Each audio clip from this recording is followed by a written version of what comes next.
We are now. I'm unmuted.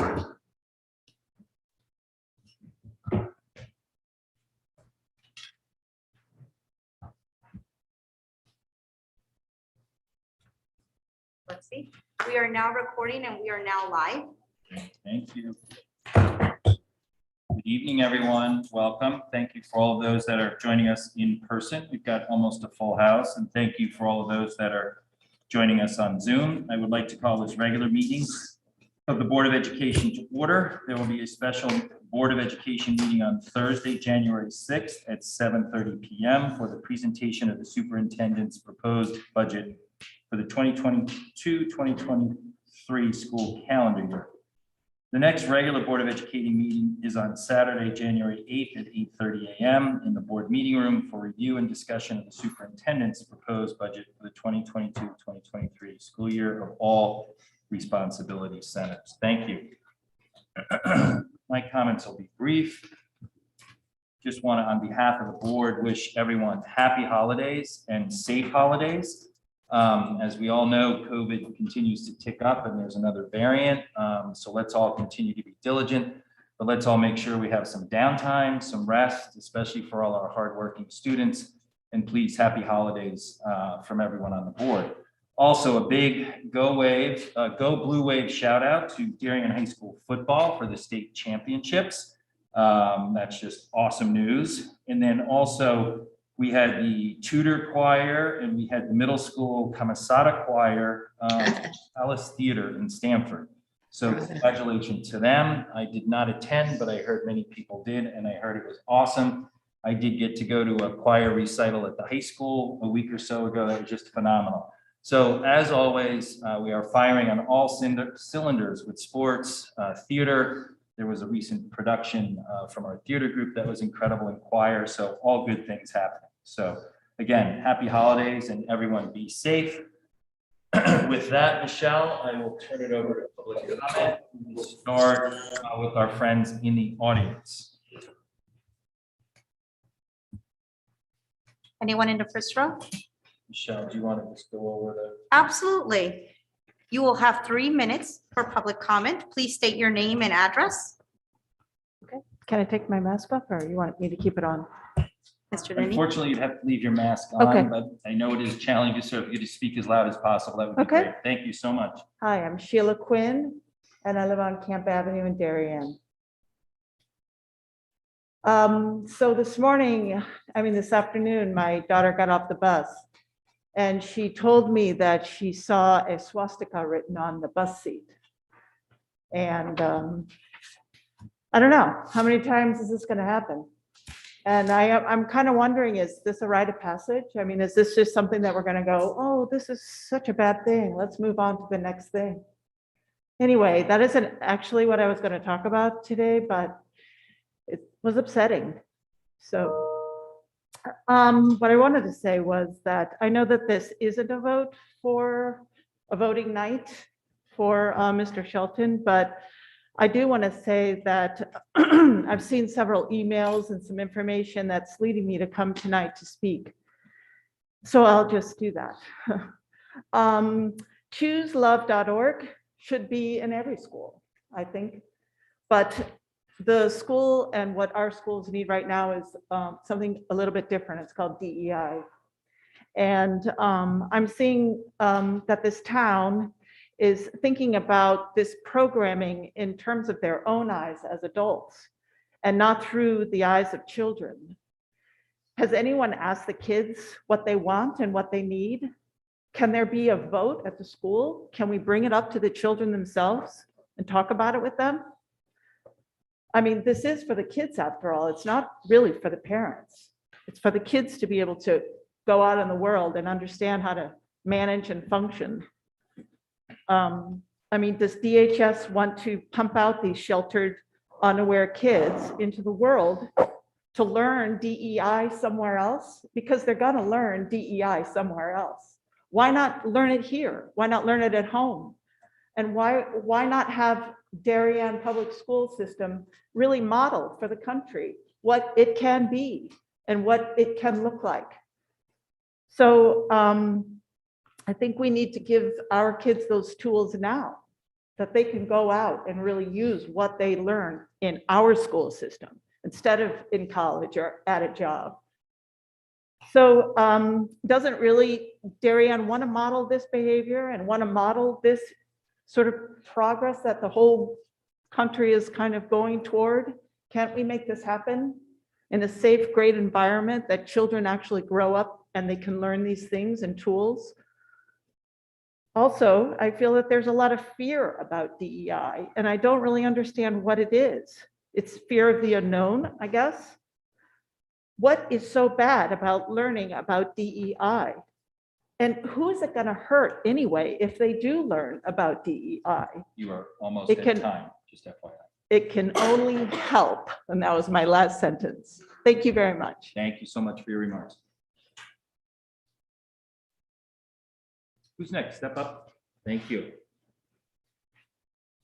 My name is Rosanne Veccarelli. I live at 29 Bailey Avenue. My family and I continue to be supportive of the district's efforts in moving forward with the diversity, equity, and inclusion work that you're doing. The students and alumni we all heard from could not have been more clear about what is needed in our schools. And so we are very appreciative of Dr. Adley and Mr. Tranberg and team and the work that's being done in this regard. So we thank you for that. Thank you very much.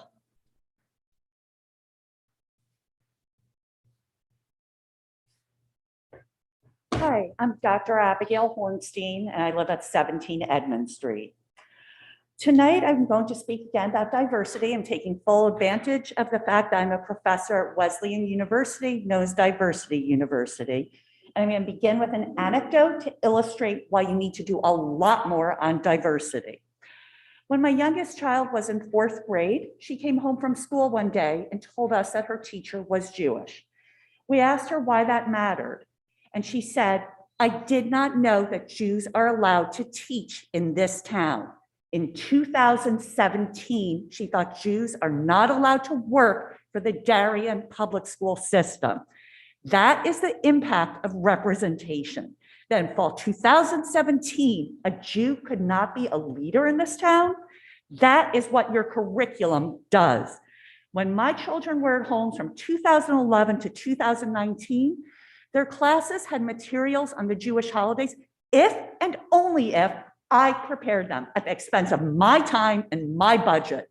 Why is that on the parents? And please understand that that representation extends to dialogues among students. And that is from the perspective of a white child in the system. What about the children who are even less represented among the leaders in this school system?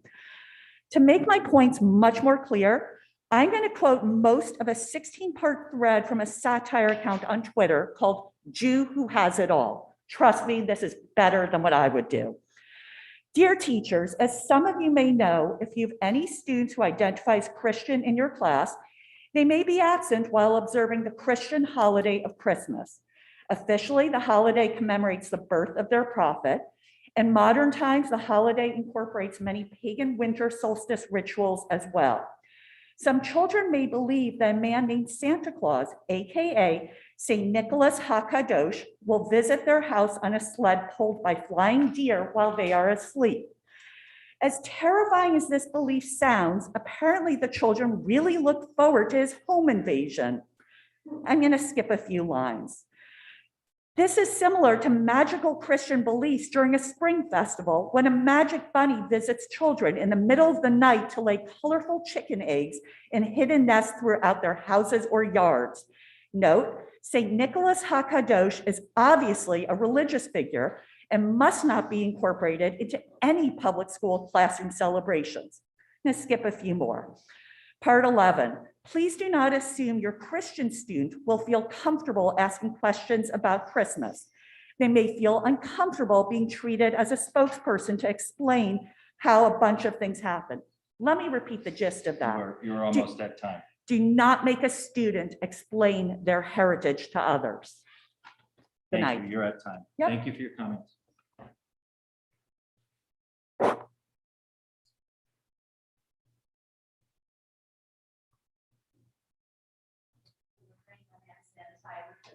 like, it's not getting much use out there, make it make more sense up here. Thank you. Lead by example. Thank you. Okay, I am Armelle Jacobs. I am at 12 Fitch. First off, I want to echo what Roisin said. I've heard a lot of calls for a pause and, you know, we need to wait, we need to assess. And I just want to say, it feels like this has been discussed for quite a long time.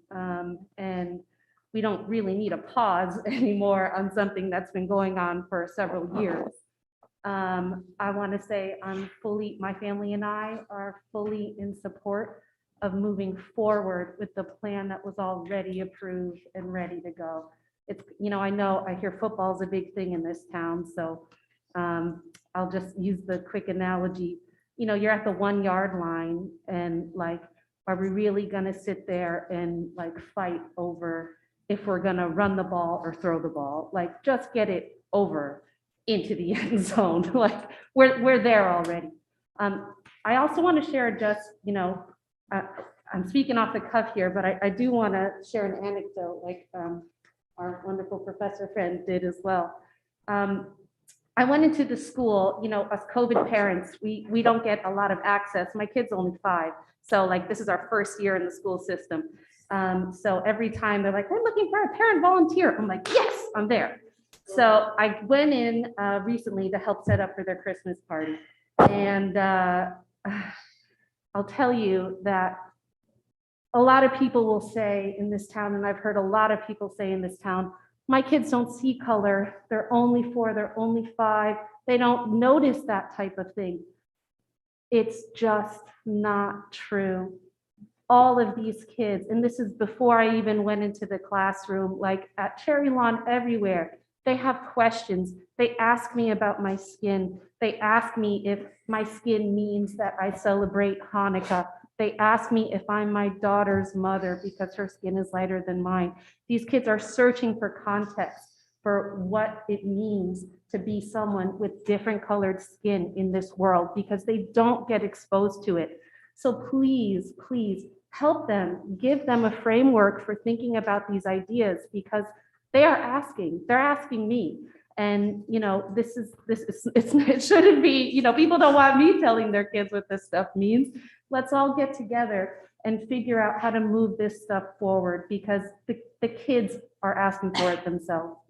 So that's what I have to say. Thank you guys for everything you've done so far. And I support all the efforts moving forward. Thank you for your comments this evening.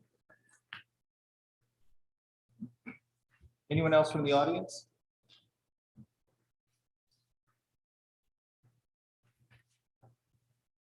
Hi, I'm Laura Pesh Gray. I live at 131 Holmes Avenue, District 5. I've always taken pride in our schools and have trusted the Board of Ed to continue with the level of excellence we have known and moved to Darien for. But as the world is changing, so is what's happening in our elementary, middle, and high schools. We definitely need change. We cannot continue on the path of bullying and discrimination. But choosing the right program and having the right person implement this is paramount. I don't support the choice of Ken Shelton. One of Ken Shelton's biggest beliefs and strategies is to eliminate the traditional grading system, which he finds racist and capitalistic. Why would we choose to find this extra money in our budget, which we don't seem to have, to work with someone if we don't plan to implement his fundamental ideas? It doesn't seem like a wise spend of money. There are many other programs such as Choose Love, and I realize to other people's comments that it may not officially be the diversity, equity, and inclusion program, but it's a program that was originated in our state. It's being implemented at the depot. I just would like to know if this program has been considered. It's, as many of you know, it's on behalf of Jesse Lewis, the Newtown first grader killed in 2012 shootings of Sandy Hook. I find it surprising that, given that it's originated here, it's being implemented in our town, why it hasn't been evaluated, and I would love to know if it was evaluated. The formula for Choose Love is courage, gratitude, forgiveness, and compassion in action. There's overwhelming statistics and proven numbers behind this program. Don't we simply just want our kids to be nice, kind, and respectful to everyone, regardless of race, gender, and political position? Choose Love, I think, is a wonderful solution to our problem, not Ken Shelton. I also would love to know more about the details. I know that Ken has been with our district and has been working with our district, and there's a lot of vague information behind what has been done and what our plans are moving forward. So maybe some insight into that and how those funds are being spent and how he'll be working with our teachers and would be insightful. Thank you. Thank you very much for your comments. Anyone else from the audience? Sure, please come up. Hi, I'm Diane Urban, 10 Crane Road. I'll just keep it short because I think I have echoed Sheila, Roisin, Armelle, and many others in saying that we support moving forward with the board-approved strategic plan on DEI efforts, and don't want to keep pausing. The students themselves have told us that they are waiting for us to move forward. They feel like they haven't been listened to. The students who are affected by these incidents that happen, I think their lived experiences are what we need to be thinking about, not how we as parents are perceiving someone else's experience. So we're supportive of moving forward with the DI efforts as outlined with Ken Shelton. Thank you. Thank you very much for speaking. Anyone else in the audience? Sure.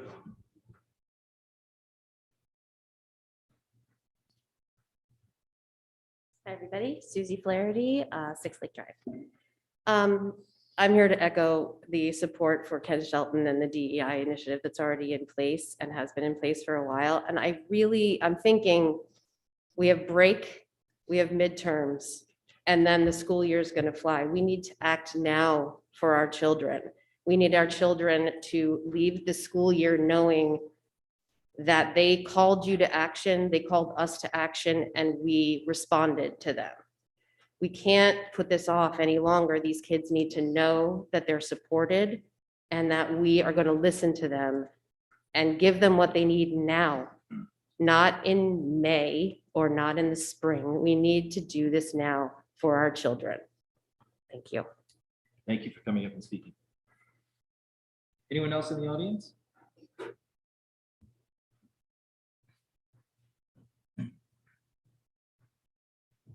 Good evening. My name is Katie Lublin, and I live at 24 Maplewood Drive.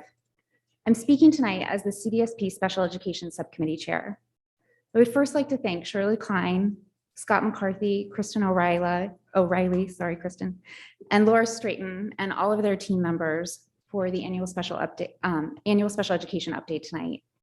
The hard work that went into creating it, and all of the hard work that the SES department does every day to make sure that all of our students, including the ones with learning differences, receive the robust education that Darien is known for. Earlier today, I sent an email with a series of detailed questions that my committee and I are still left with after reviewing the slides for tonight's presentation sent out in the meeting materials. Concerns we are hearing from parents surround staffing, both the national teacher shortage and DPS staffing experiencing increasingly high caseloads, literacy, behavior, social skills, and mental health. We expect to see referrals to special education rise as we continue to realize the impact the pandemic leaves on our learners. It's crucial for the district to ensure that we are staffed appropriately and that the staff have the tools and resources they need in order to meet the needs of our students, enabling them all to reach their full potential. In future annual special education updates, we hope to see data on staff caseloads broken out by hour, referrals initiated by staff and initiated by parents, planning for the future, including professional development, new and expanded programs, outcomes for students in special education, and separate annual updates on SRBI, Fitch Academy, and 504 plans. Thank you for your consideration of these requests, and thank you for your dedication to our schools, students, and families. Thank you, Katie. Anyone else in-house here? Thank you all. Michelle, we'll move to our friends on Zoom. If you would like to speak during public comment, please click the participants icon on the bottom of your Zoom screen.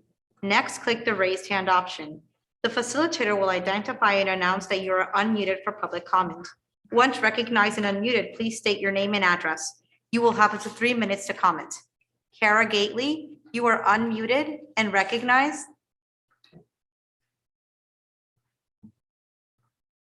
You're still muted, Miss Gately. Hi, Cara, you're muted.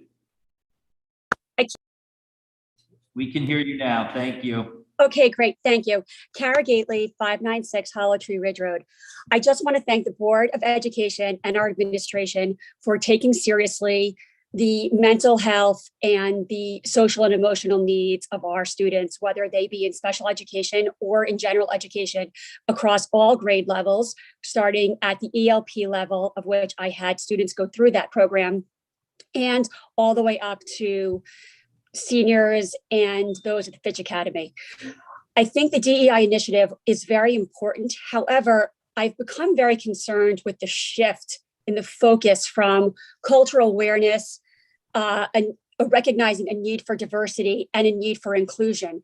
And it seems to me, in looking at the materials and the professionals that we're looking to bring in, that it has become a social justice initiative, which I think is different than a diversity, equity, and inclusion initiative and social emotional learning. So I think I think it's important to keep the focus, especially given the needs that have been expressed by the students who have bravely come forward and the results of the learning, the survey that was done that shows the high percentage of our students with levels of anxiety, depression, and the levels of substance abuse going on in our district, that we keep the focus on social emotional learning and bring in professionals who have professional and academic criteria and credentials in those areas. I think Ken Shelton is an impressive person. He was a UCLA football player. I think that's great. I think he was an educator. I think that really does a lot in connecting with people. But I think there might be others out there, and I can think of some board members from A Better Chance Darien in particular, who have both the professional and academic credentials to really address the very important needs we have in this town, especially given the stakes and given what we know from the surveys and from the studies of the high levels of anxiety, depression, and substance abuse. So I think we really need, as a community, to take a hard look and ensure that we don't just follow trends and go towards social justice initiatives, but stay within what social emotional learning means and a true acceptance of diversity and inclusion. And I think, I really appreciate the time to speak, especially on this 9th anniversary of the tragedy of Sandy Hook, keeping really the focus on kids who are hurting You're at time, Cara. and those in need. Thank you, guys. I really appreciate it. Have a good night. Who's speaking? Peter Mcginnis, you are unmuted and recognized. Are your screens out? Yep. It looks like we might have lost them, Michelle. Oh, I'll go over to get. Cara, shut it all down. Cara hit the wrong button. Thank you very much, and thank you again for all the volunteers. Mr. Mcginnis, just hold on just a moment. We're having Of course. some technical difficulties. That's great that we can hear you, but we've lost all our screens. So just pause with us a moment. Thank you. Of course, thank you. It's just not on your screen, right? He's being recorded. Okay. All right. Michelle, can you, Got it. you can see and guide us? I can see Mr. McGinnis. I can see everyone on Zoom. All right, so go ahead. Mr. McGinnis, you're free to speak. Thank you very much. And again, thank you to all the volunteers on the Board of Ed. I know this is a volunteer job and really appreciate your service. I'm in 22 Robin Hood Lane, and I just wanted to state that I've done quite a bit of independent reading and research, not only on Mr. Shelton's information, as well as listening to some of his podcasts. There are a number of things I hope that the Board of Ed has independently listened to as well, which frankly, if one were not in favor of grades and thought grading and attendance were capitalistic and racist, among other things, I could support them, but I don't subscribe to that. I also do think that with a school budget of $1.9 million in expenditures on guidance and psychologist expenses across the system, I would think that there is enough resources, or should be enough resources. The administration is not new to this school, so I do question why we see so many students come into pain in terms of presentations on some of their experiences. I do think we need to address this issue, but I do think that there are significant resources available. So I do ask, where are the specific cases of bullying in school, or objectionable material found on buses? We need to have in place a complaint escalation process. We need an intervention process. We need peer mediation processes. Have they been established? Where is the established peer support structure where allies can self-identify themselves to support students that might need that support? So I'm not sure any of that's been done, and to go outside the district to a consultant 3,000 miles away that does present so much material that is objectionable, I do really question the motivation here. And I ask the Board of Education to seriously think about this decision, because I do believe Choose Love on this anniversary of this tragic event is a real possible solution and all-encompassing. Thank you. Thank you very much for speaking this evening. There are no more raised hands at this time. Okay, thank you. We will have public comment at the end again, so thank you for all those in person and in Zoom. Perfect. We will move on to the superintendent's report. Dr. Adler. Hi, good evening, everyone. And again, thank you for participating either in person or remotely.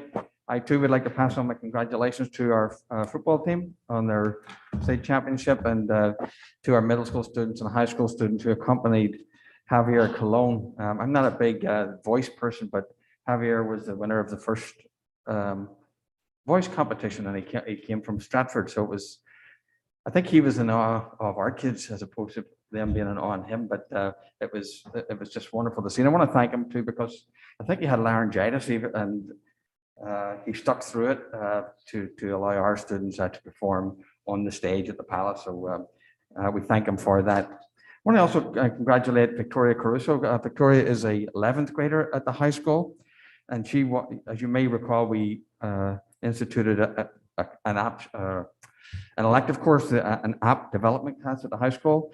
She has taken an independent study with Lorraine Westervelt, who's a teacher of computer science. And she can't fit the class in, but she's doing an independent study on it. She actually won the Congressional App Challenge for Connecticut District 4 by creating an app called Blossom, and it uses the Swift Apple programming language. So this Congressional App Challenge is one of the most prestigious prizes in student computer science. It will be displayed at the Capitol building for a year. And the app itself was designed to track progress towards building healthy habits. I don't know if I can download it just yet or what the status of it. I tried to get it this afternoon, but I'll pass it along as soon as I get it. But we congratulate her on that noteworthy achievement. Thank you to all the parents and teachers who are streaming or doing live concerts and seasonal activities at this particular time. It's just nice to see these come back either live in person or remotely. Staff development this particular week is focused on elementary teachers college, and the focus is on literacy, small group instruction, differentiation, and read aloud, just to name a couple of topics. Thank you to Kathy, who's in the audience this evening and spoke earlier, and to members of the CDSP, especially the Special Education Group, for their recognition of Special Education Day in December 2nd, this past week or so.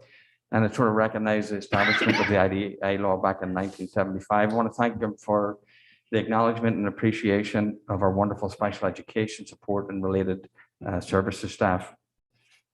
Marilyn Friend is in residence in the district for yesterday and today, looking at best practices in special design instruction. And she's looking at that as part of the study at the elementary school. She'll be back again for another 2 days in January. Want to recognize also Shirley for the workshop that was held at the high school last week. I know, Mr. Chairman, you attended that. That was a transition workshop for parents, and I know that was very well received.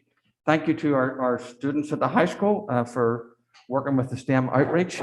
They participated with 2nd and 4th grade last week in person. 3rd and 5th grade will have an opportunity to participate in April. Last night, the Board of Selectmen approved the Board of Education as a building committee for the Royal Roof project. So we'll get that up and running. Robotics has been up and running both last week and next week. The first classes will start. We had to limit the classes just the sheer number of supervision and the number of staff that we have trained for it. At the high school, there is not a club at the moment, but we have a number of students who have come forward and will be advocating to start a club on their own.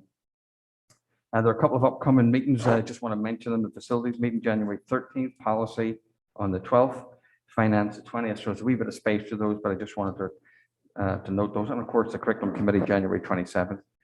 And the budget presentation is on the Thursday when we return, January 6th. The board will get their packets just before the break. And I just want to take this opportunity. In many ways, it's been a very challenging, what seems to be a very ordinary back to school normal year.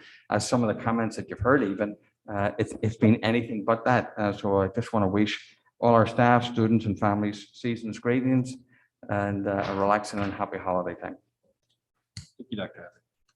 Abbott. Any board committee reports? Mr. Maroon.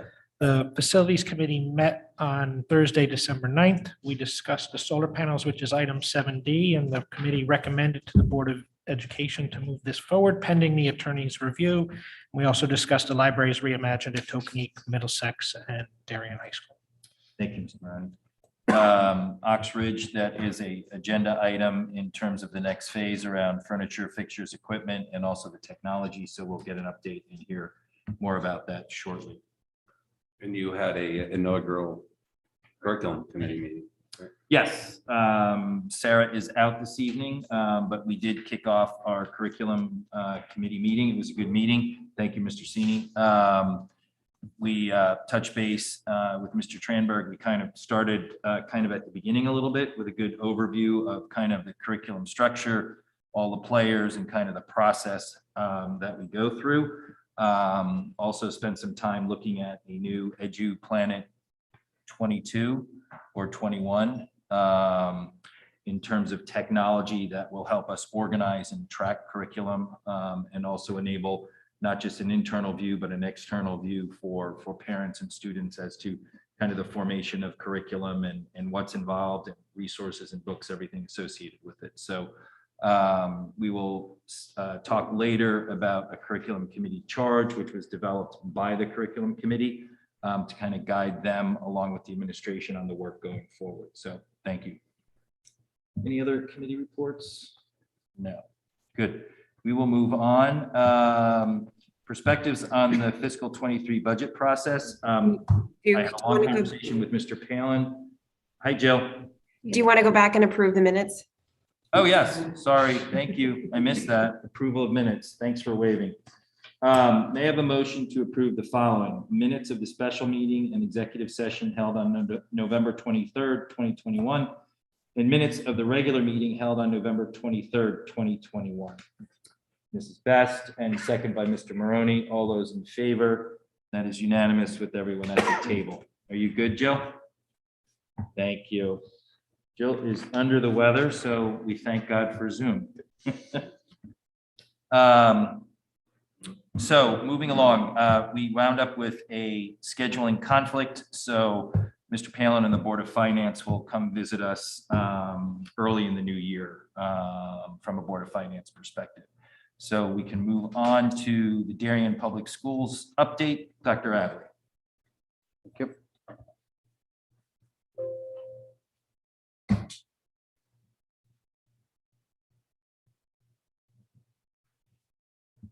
So again, you're very familiar with this. There's a couple of changes since we last spoke, and some changes of process that have been put in place. And obviously, you've heard, as Mr. Chairman has mentioned, the new variant, and there's been an uptake in cases. We continue to meet weekly with our medical team.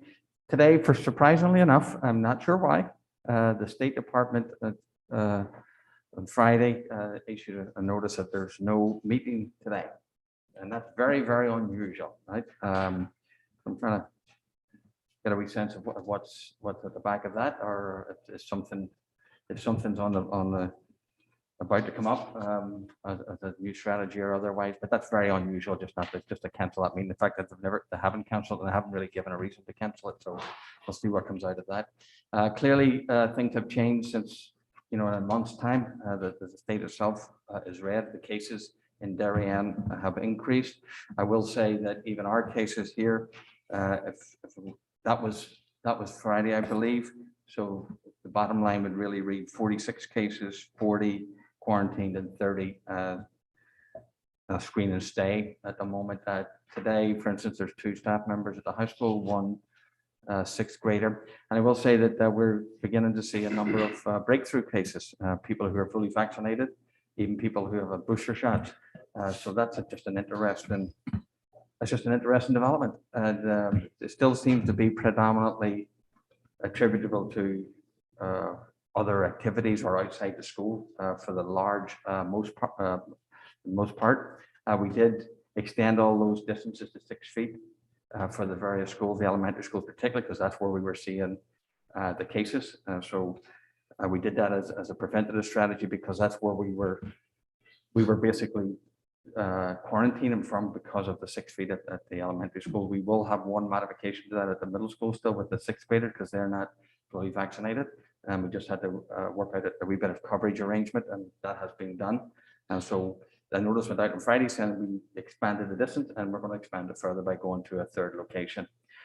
So that sort of completes that, and that has been helpful throughout the process. These are just your standard numbers of increase of the town of Darien. You can see for yourself just the numbers where they're played out.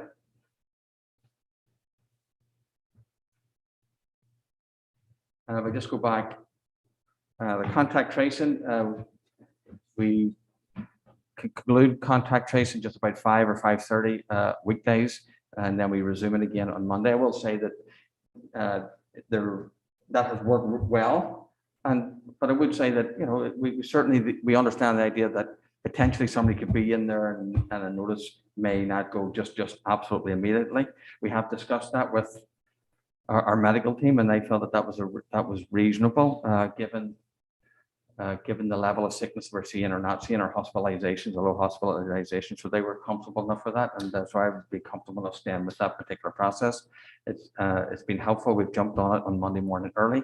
It's also honestly, it's also helpful to our nurses who are literally run ragged with these follow-ups that really aren't matriculating in anything for the most part. So that really was the logic behind it. So that's kind of what we're doing at the moment, and it seems to be working well. The CIAC guidelines, we will be after the break. We will be following the CIAC guidelines, where particularly basketball, ice hockey, indoor track, Masks, for the most part, are not required as long as people are vaccinated. After school, it doesn't apply to, some of these rules are confusing because it does apply to PE during the day, but it doesn't apply to these competitive. They're carving out, they're saying that the competitive sport in the afternoon after school is more controlled. Okay. I can't, like, honestly, I can't really, yes, to some degree, but medically, I don't know that that's the case. However, we are going along with that. There is some reason to think that they may be going down the line of opening up to the whole discussion about masks. That's not definite by any means, nor has there been a public discussion about that. My antenna is up since there was no meeting this morning, but we'll have to sort of see how that plays out. Given our high vaccination rates and so on, if we had to make a decision, we would make it based on the high vaccination rates that we already know. And for the most part, we know the kids, whether they're vaccinated or whether they're not vaccinated.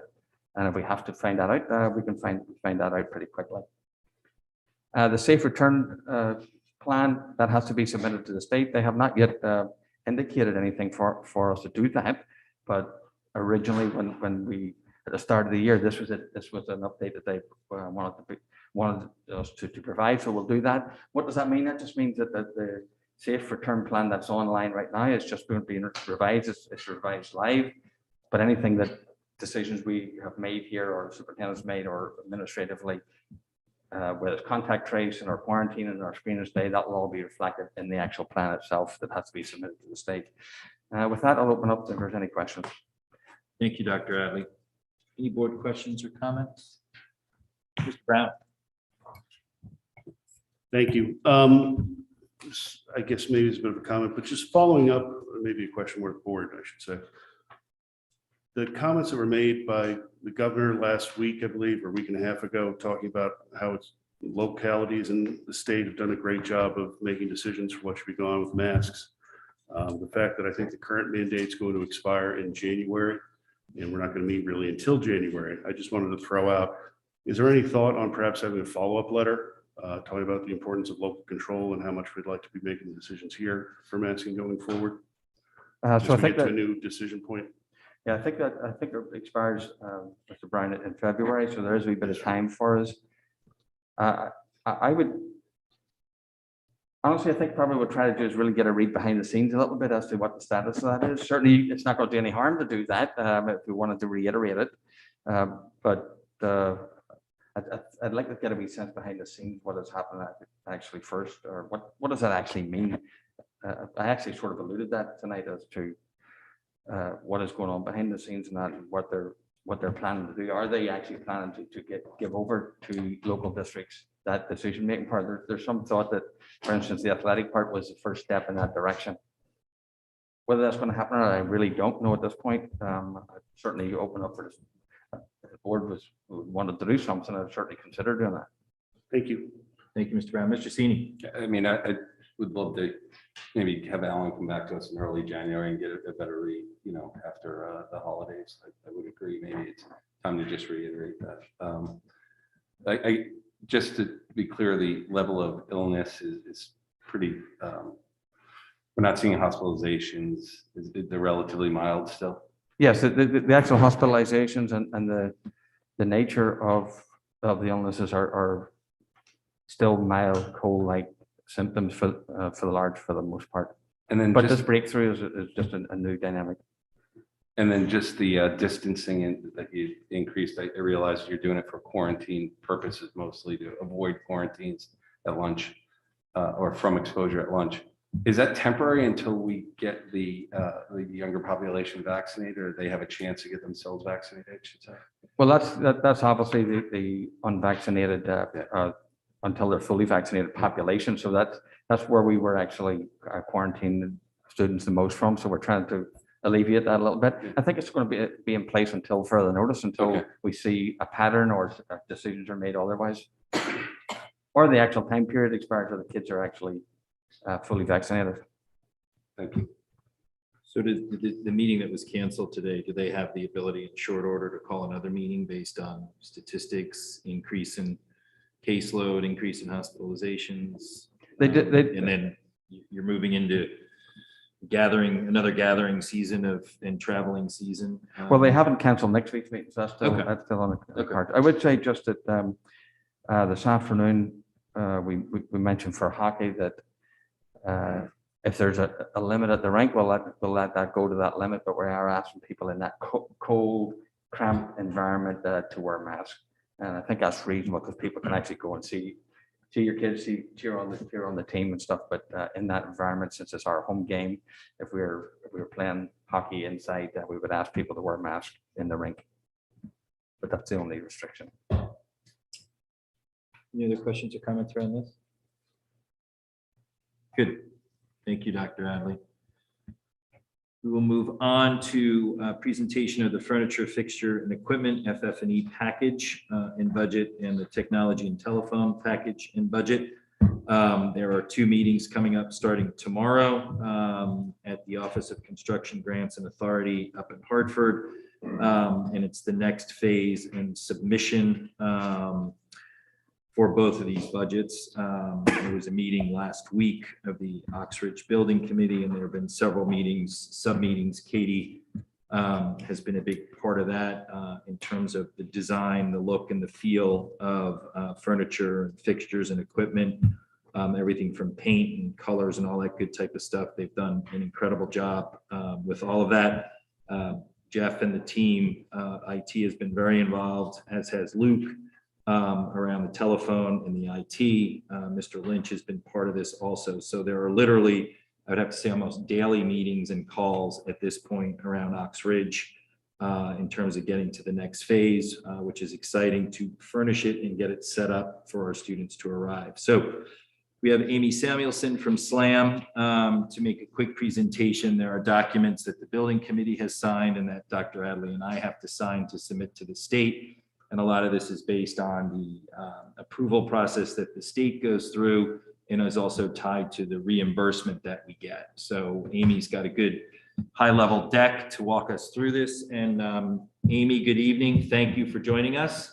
Good to see you. Thank you. Good evening to all of you. Thank you for welcoming me back to the Board of Ed meeting.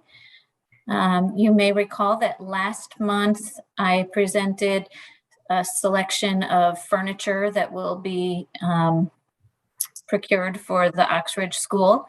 And this month, I'm looking for approval from this Board of Ed to allow us to bring the documentation to the state of Connecticut for their review. After their review, we'll be allowed to go out to bid and procure the furniture and the technology equipment that includes your smart boards, wireless access points, and network cards. And all of that will be procured and installed in phase 1 of the completed construction in May of this coming 2022. The remainder of that will be installed in May of 2023 when the phase 2 construction is completed. Jill, if you're controlling the presentation, you can go to the next slide, I'm not sure who's controlling that. We've got it up on our boards, Amy. Okay, thank you. I could see it in my screen. I just couldn't make it go forward myself. So this is explaining to you the process. We do have meetings tomorrow and Thursday with the state if you approve us moving forward. As mentioned by Mr. Janine, we were able to get approval from the building committee last week with these same documents. And we're moving forward with an on budget, actually below budget technology equipment package. And we were able to gain approval from the building committee to exceed the furniture package slightly in order to furnish all of the spaces, which will allow for 760 students. If you can go to the next slide. So the design capacity of the school is 760. The enrollment, projected high enrollment that the state allows us to look at is 578. And the highest projected enrollment for the school is 694. by procuring enough furniture for slightly over the highest enrollment. That gives the district some room for flexibility moving forward. Next slide, please. This is a list of the furniture and the cost estimate that we've calculated. Once it goes out to bid, we expect that there will be a competitive bid situation and state contract procurement for some of the packages. And these numbers will be proven out, and hopefully the bids will be competitive enough to even bring it in a little below this budget. Next slide. This is the budget and the systems that will be included in the technology equipment package. And this was vetted by Jeff Adams, Dr. Forshaw, and our technology specialists. Next slide. Oh, and so this is just wrapping it up so that you know that within the technology equipment budget, we were almost $300,000 under budget. And for furniture and equipment, we were about almost $400,000 over budget, but the contingency for this very package does allow us to go to bid with the remaining funding. So if we can get approval from your group, we will move forward and bring this to the state. Thank you, Amy. Real quick, I think I'll summarize it in that. I think the building committee, we had a lot of discussion around this. At the end of the day, if you recall, going back to the very beginning, and the state understood this, there's no room to expand this school once it opens. So for once, if you look back at some of the other projects we've done, we've built in capacity to the school. And I think at the end of the day, that'll be very helpful as we start a renovation project on, how do you really feel about that, Michelle? No. As we start the next 3 renovation projects, it gives us some flex space. And also, if you think about the amount of projects that are coming online shortly, we're going to have some additional conversations about some of these projects and additional increases in enrollment. So I think overall, a lot of discussion at the building committee level, but it makes sense to fully furnish the school. The state will decide on a reimbursement standpoint in terms of their classroom size and max classroom. But Katie, Luke, Mike, and the whole committee, Amy and the whole team there have done a great job presenting this. We're still within budget, even dipping in $100,000 into our contingency budget.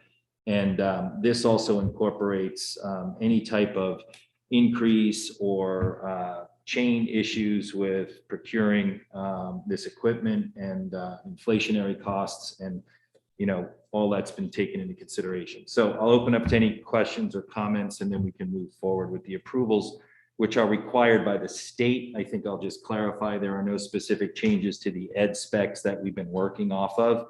It's just furnishing and outfitting the classrooms. So I'll pause there. Yes, Mrs. Achman. My only question would be, has the admin done a full review so we have adapted furniture and so we feel as if we're meeting the students' needs?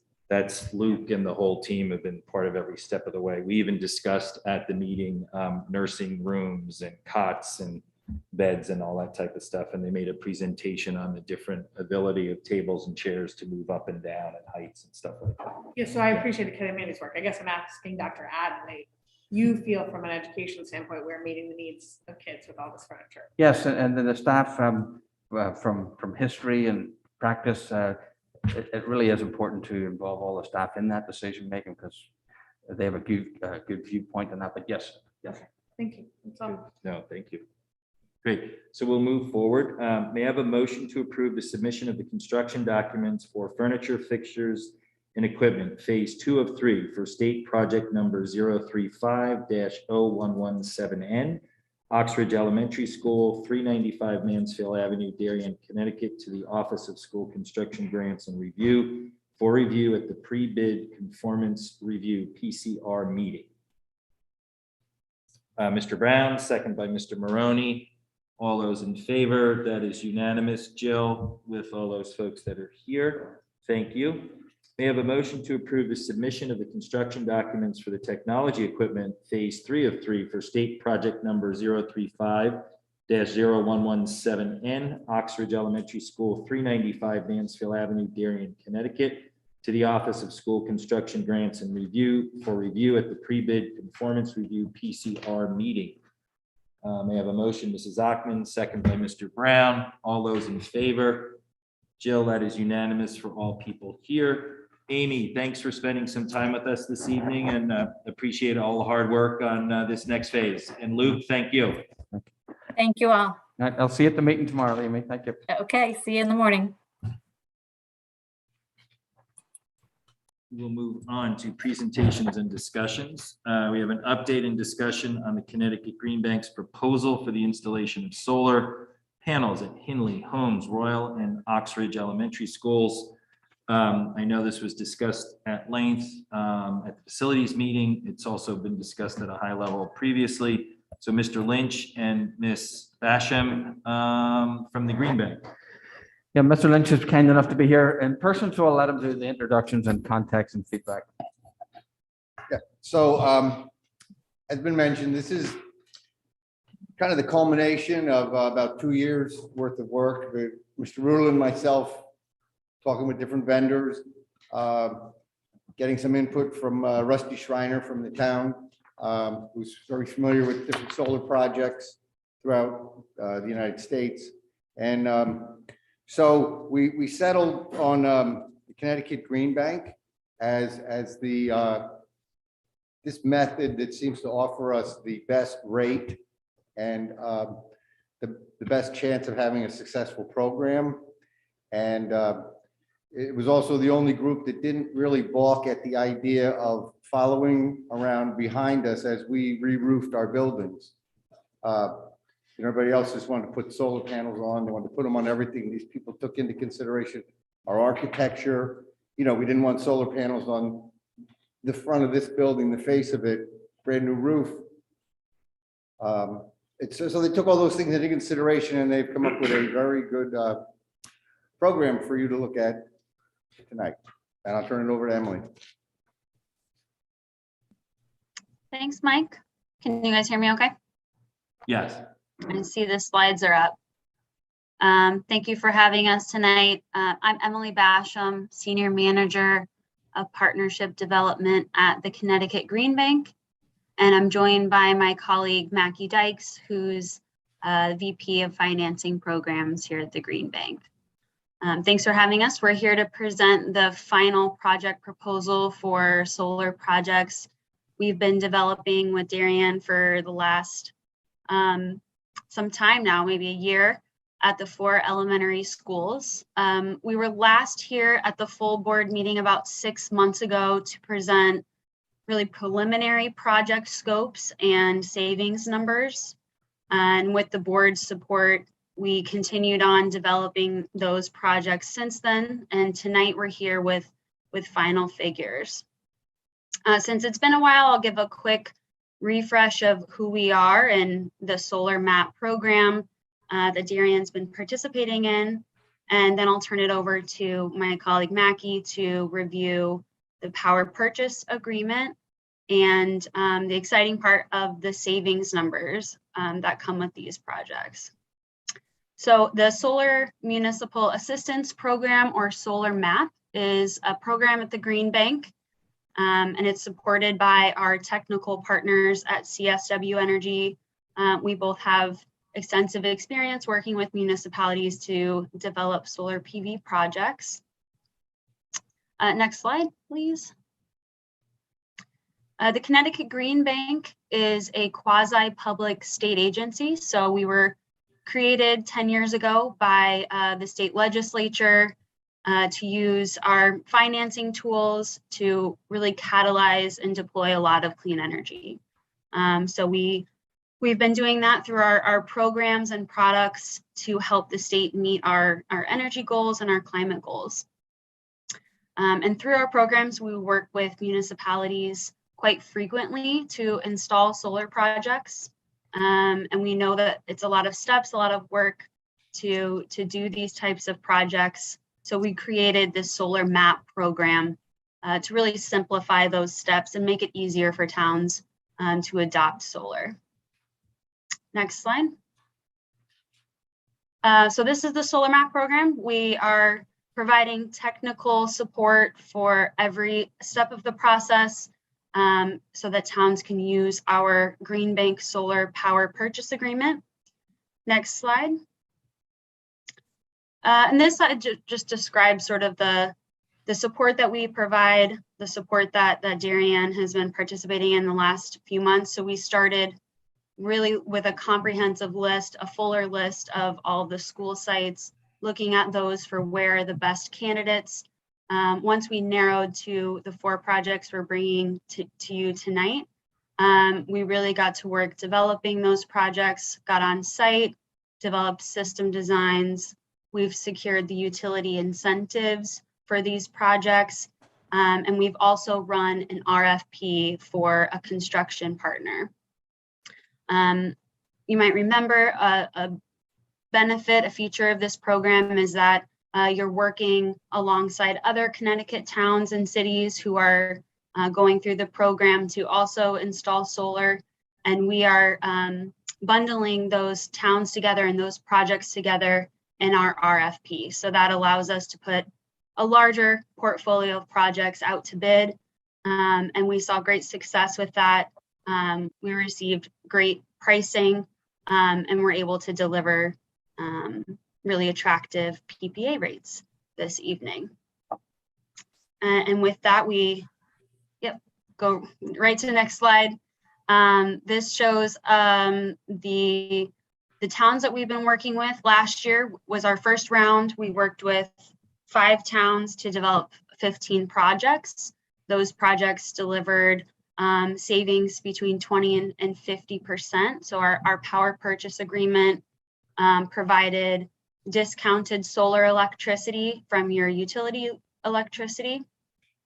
And this round, Darien joins 9 other towns for 26 projects. And these projects are receiving on average a 33% discount to the utility rate. Next slide. There's a lot on here. It just shows sort of the milestones that we've achieved and pulling these projects together.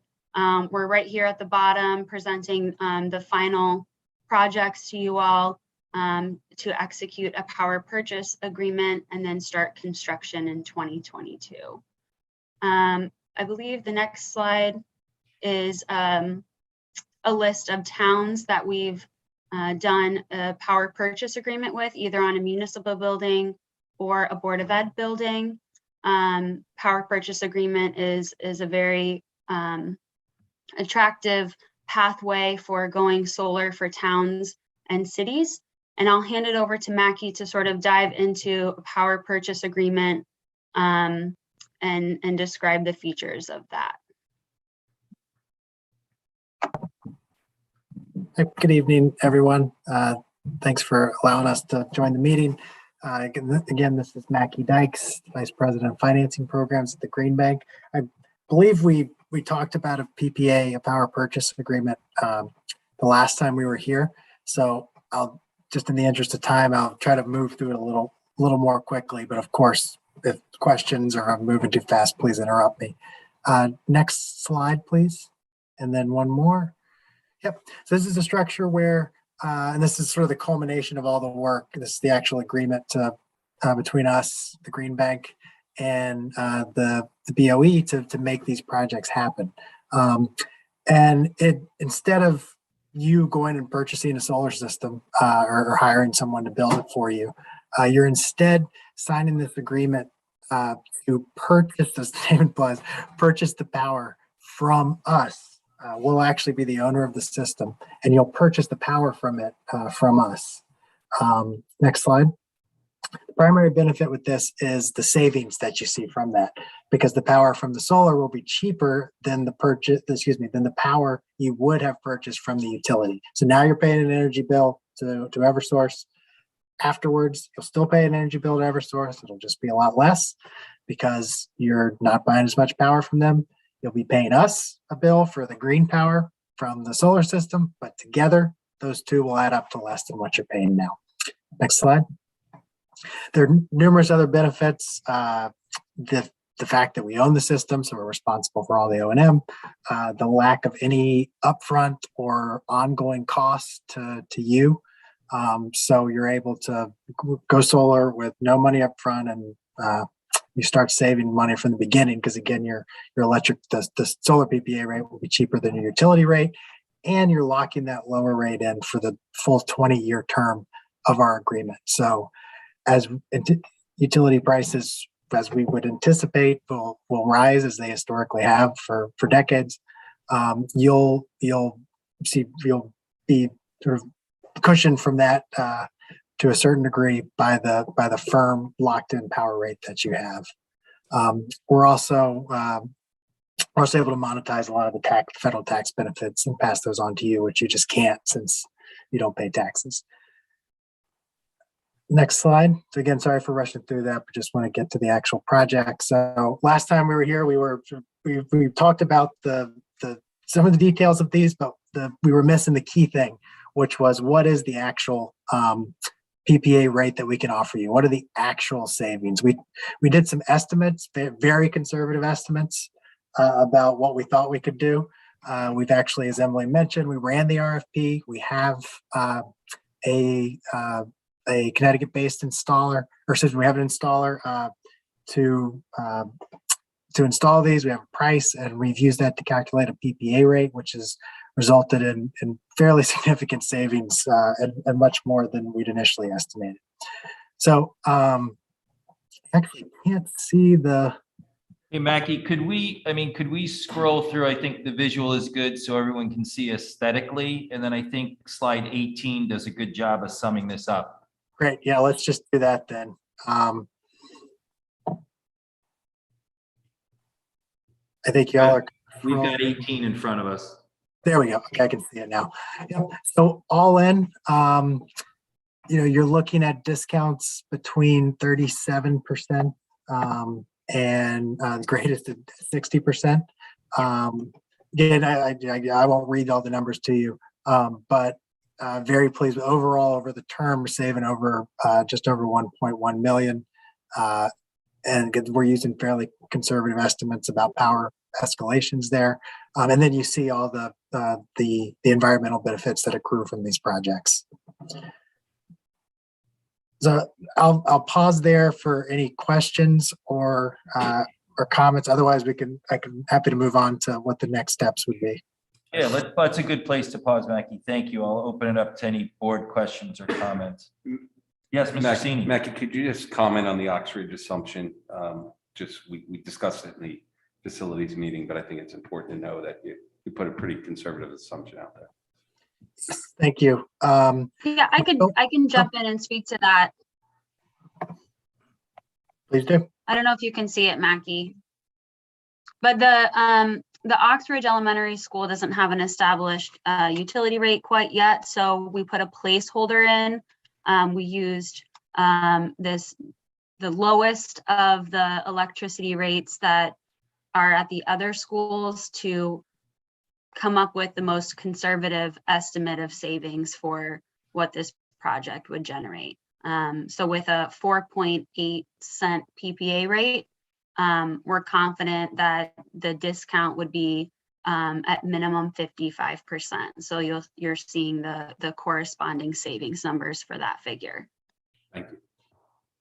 Thank you, Mr. Senior. Any other questions or comments about the proposal, the rates? You want to move on to quick, Mackie, on next steps? Yes. So the next steps would be to actually execute the agreements, the PPAs for these projects. Typically, we work directly with BOE staff on that. They're fairly lengthy legal documents, so we work with directly with staff and counsel to review those and negotiate those. But again, it's reflecting sort of the project details and the rates and savings that we've talked about here. So yeah, we sign those really, and then we get the project started.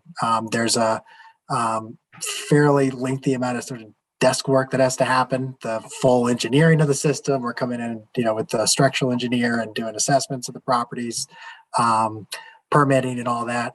And then later in the year, we would expect to actually begin construction on the projects. Great, thank you. Any further questions on the timeline? Yes, Mrs. Ackman. Just one quick question, Mackie. In terms of servicing the solar panels, in terms of if there's a problem, and I'm sorry if this was covered in facilities and I missed it, who's responsible for that? What do we do if there's a problem? What's the district's kind of liability? Yep. If there's any, you mean problems in terms of just the operation of the panels? Yeah. Or, yes, okay. So any issues with the performance of the panels is our liability or our obligation to correct. We're monitoring those systems remotely and comparing what we expect it to produce to what it actually is. So if we see issues there, or if we see no production, then we're probably going to catch it before you are, and we'll have a contact. For part of the contract will be for y'all to give us a contact for each school. We'll reach out to them to coordinate a site visit as soon as we can. You'll also, we do a sort of once the project's done, a kickoff meeting. So you'll have our contact info. So if you notice something or notice any problems, you can reach out to us. And we're also doing at least once a year, just, preventive maintenance visits, which we coordinate with whoever our appropriate contact is. But I guess bottom line, any performance issues, equipment issues, anything, that's our responsibility and our cost. And because we don't get paid unless we're producing power and selling that to you, we have every incentive to make sure that it's operating to the expected level. Okay, thank you. Thank you. Yes, Mr. Brown. Follow-up question on liability, and then also a follow-up. I thought there was a question last time about the town and who owns the building, and if we can put the stuff up there, and do we need to coordinate with them? I don't know if we have an answer to that yet, or if that's in the works with staff. And then to Mrs. Ackman's liability question, just thinking up a hypo, if we have one of these panels blows off the roof, knocks little Timmy off the jungle gym, and he chips a tooth, who's in trouble? Who has the liability on that?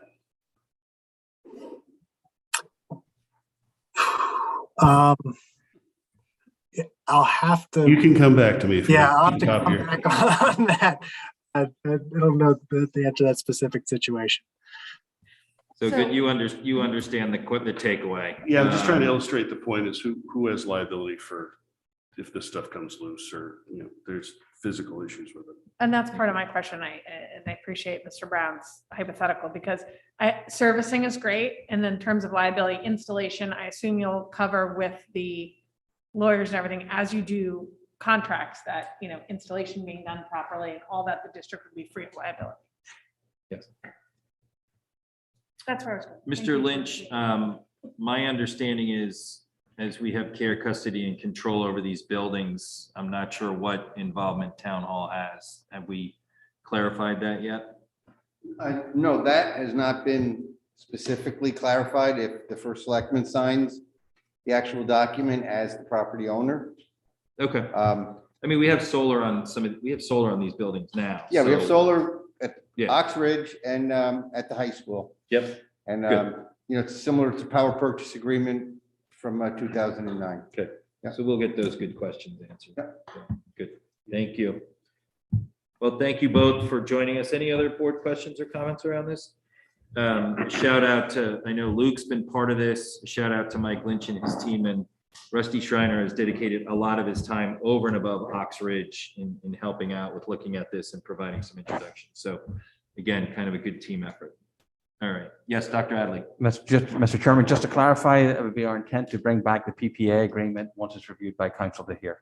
Thank you. Yeah, there's no action this evening. Good. Thank you both for joining us this evening. We appreciate it. Mr. Lynch, thank you. Good night. Thank you, everyone. Good night. Thank you. Thank you, Marky. Thank you. Emily, thank you. Thank you all. We will move on to the special education update. Mrs. Klein, and I see a lot of the team online there, so I'm sure we'll hear from a few people. So I'll turn it over to you, Mrs. Klein. Thank you.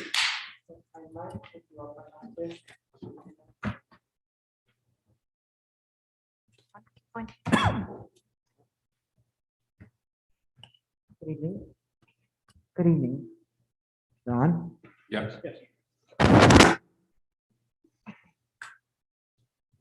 Firstly, if I may, you're able to hear this, right? First of all, good evening. If I may, just before I begin, Dr. Adley, you were kind enough to acknowledge me before in terms of the presentation on the transition program we had for from post-secondary to 18 to 22-year-olds. I really wanted to give credit to Dr. Scott McCarthy, to Christina Brass-Taylor, Eileen Whalen, Sam Partner, our new social worker in the high school, who really put together a program, as many of you know, we've been working for years to try to really reach out to agencies and support for families. So I just wanted to acknowledge them for all their great work.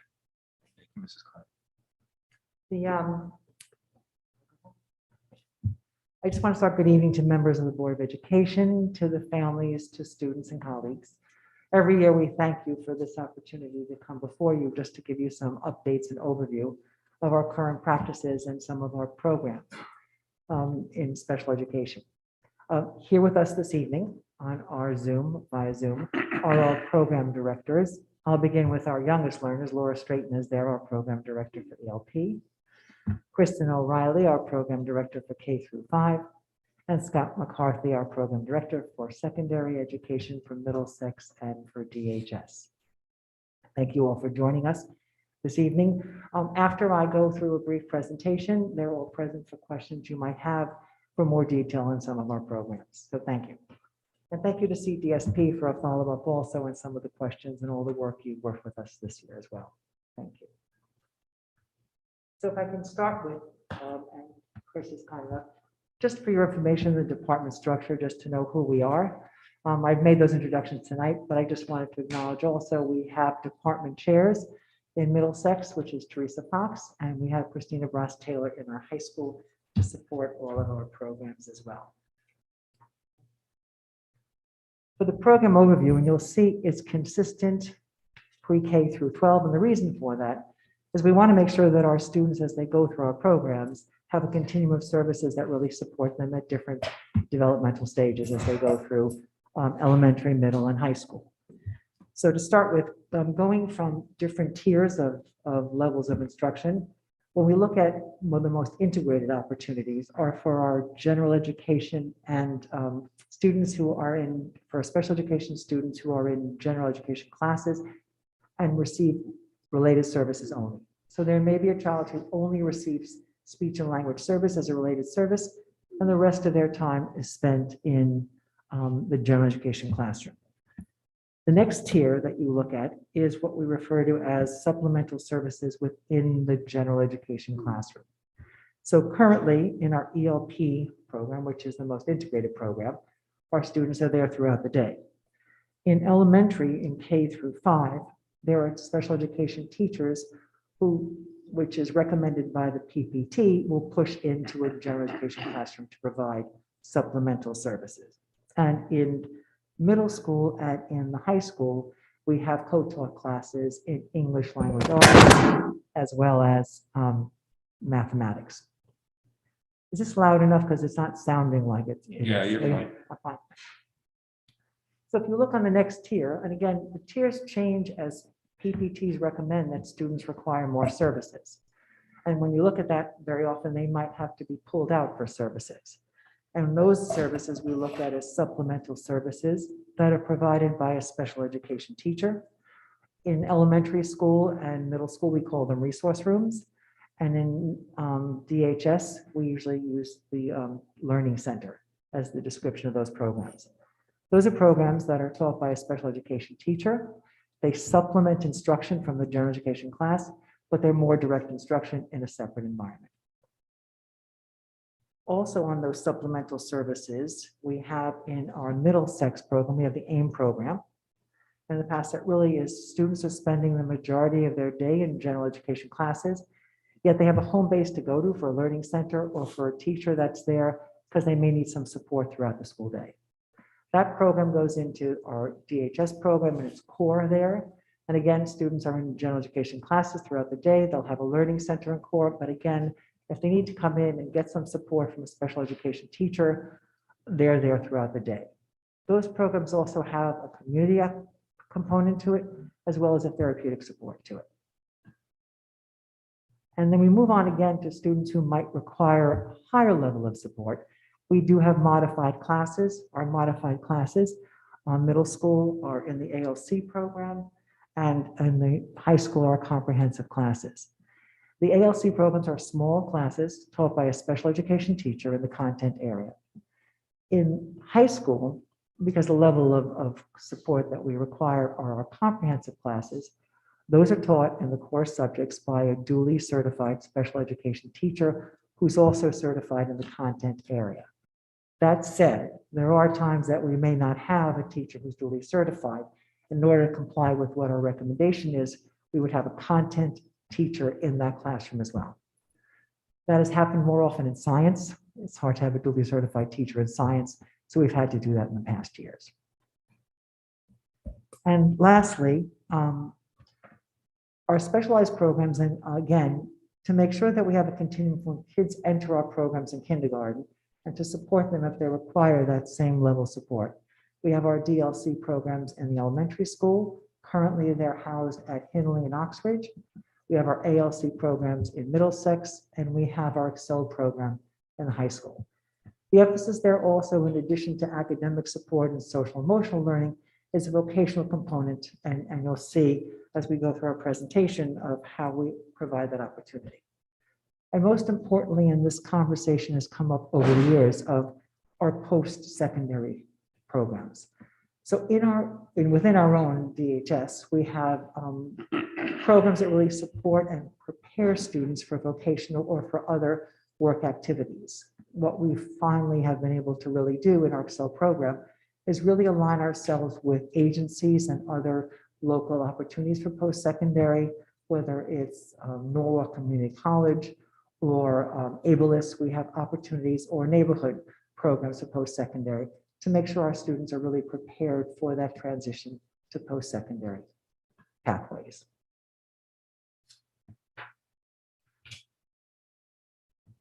And the early learning program overview, as you can see, I won't go through the same opportunities because it all fits in the continuum. But we look at our ELP program with 16-hour programs, 20-hour programs, and 22.5-hour programs. All of those are determined at the PPT. And again, the level of service is really designed by the multidisciplinary team that really requires that understanding of how can we implement the goals and objectives and what services do those students need. Our updates and highlights, we're continuing with Margie Gillis still. We're excited to still work with Margie Gillis and looking at really phonology, looking at pre-dyslexic understanding of how children read.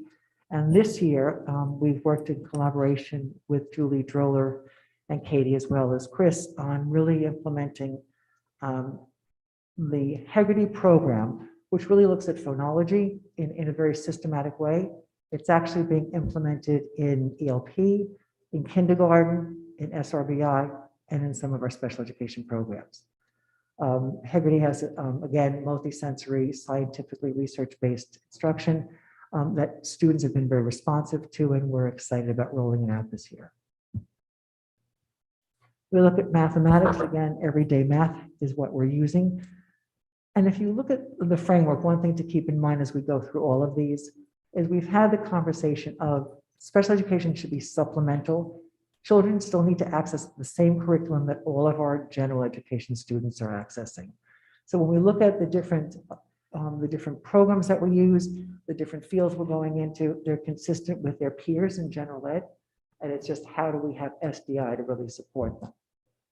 Social emotional, but keeping the same thing, zones of regulations, our responsive classroom. We continue with Michelle Garcia Winner's programs on social thinking, which are some of the most effective ways to do our social groups. And we're doing that throughout elementary, middle, and high school.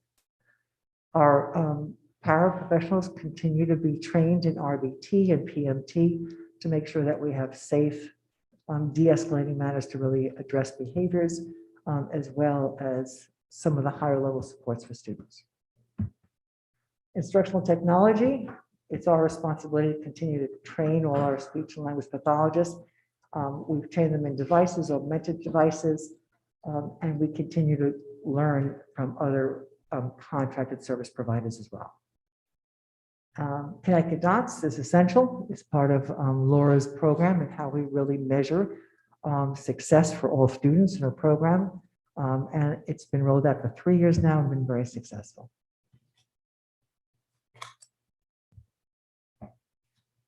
Elementary program overview, again, the same continuum of services from supplemental to specialized planning and placement teams. I just want to highlight that the reason we've asked Dr. Marilyn Friend to join us is we really want to ensure that how we meet the needs of all our students.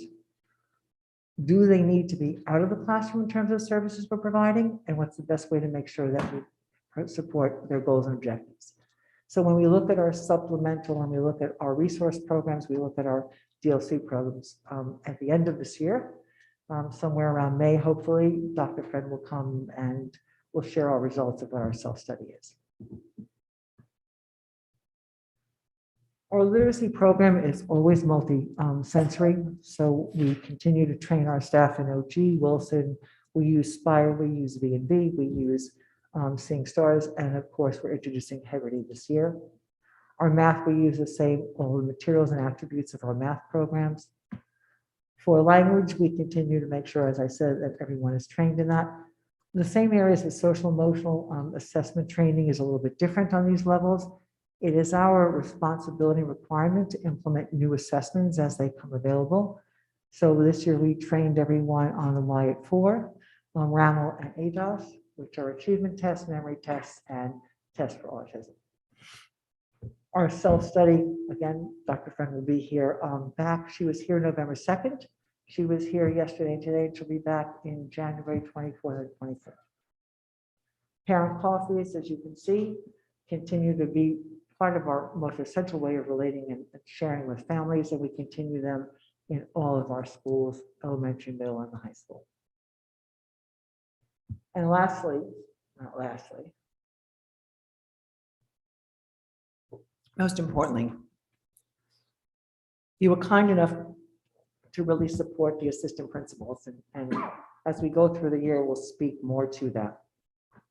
But what we do want to share is they started off from day one in this robust manner of saying, we're here to improve teaching and learning. We're here to really look at what SDI looks like in your classrooms. The evaluation process, the supervision process, all of that is designed to really support that level of instruction. And the overarching theme, which we said, which was, special education is not a place where children should go.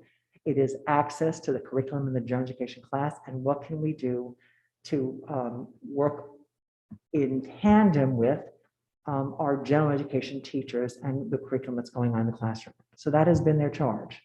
They've been doing it in PLCs, they've been doing it in evaluations, they've been doing it in supervision, they've been doing it in coffees and parent coffees, and they've been doing it in PLCs. So the excitement of having them there has already changed, and I know it doesn't seem like a short period of time, but it is since September, of the way we're beginning to see our special education teachers designing instruction. So we appreciate greatly the access to having those APs, and we'll continue to report out. And of course, excitingly, at the end of our elementary part of the presentation is the notion of when Oxford Elementary School does open, the opportunity that we'll have for two things. One, for our ELP population, we've wanted to be one site, one community for the last 7 years, and that really will be happening. Two, for the idea of our DLC program, because when you have specialized programs and can put your students, your K-5 students in one community, you have a different opportunity for different related service providers. You have a hub where you have OT, SLPs, PTs, ABA specialists, BCBA specialists, and special education teachers really designing a program for those students K-5.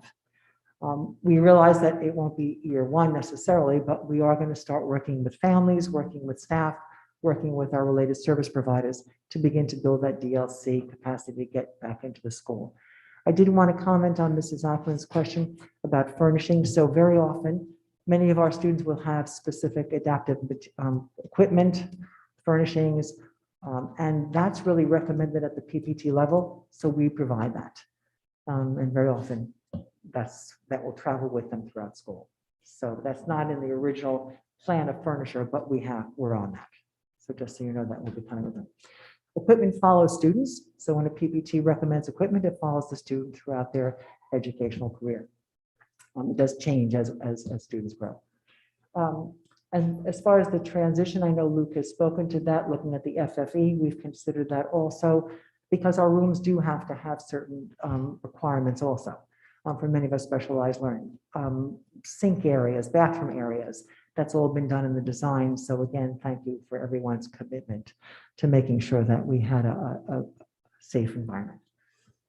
Mrs. Klein, if I could just add, and I'm not sure if everyone knows this, but the ELP space on that side of the building will also be used as transition space for the cafeteria and for kind of meeting and gymnasium type space. So again, the capacity we built in the school will help with the phasing of it, and that we will not have a cafeteria when we open or a gymnasium.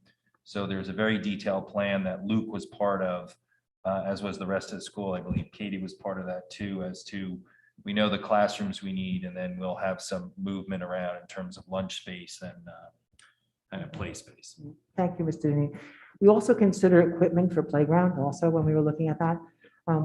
Luke's actually done that in Oxbridge prior to this, also for accommodating students. So that's been a consideration also to make sure it's accessible for non-ambulatory students or students who have different physical needs for equipment.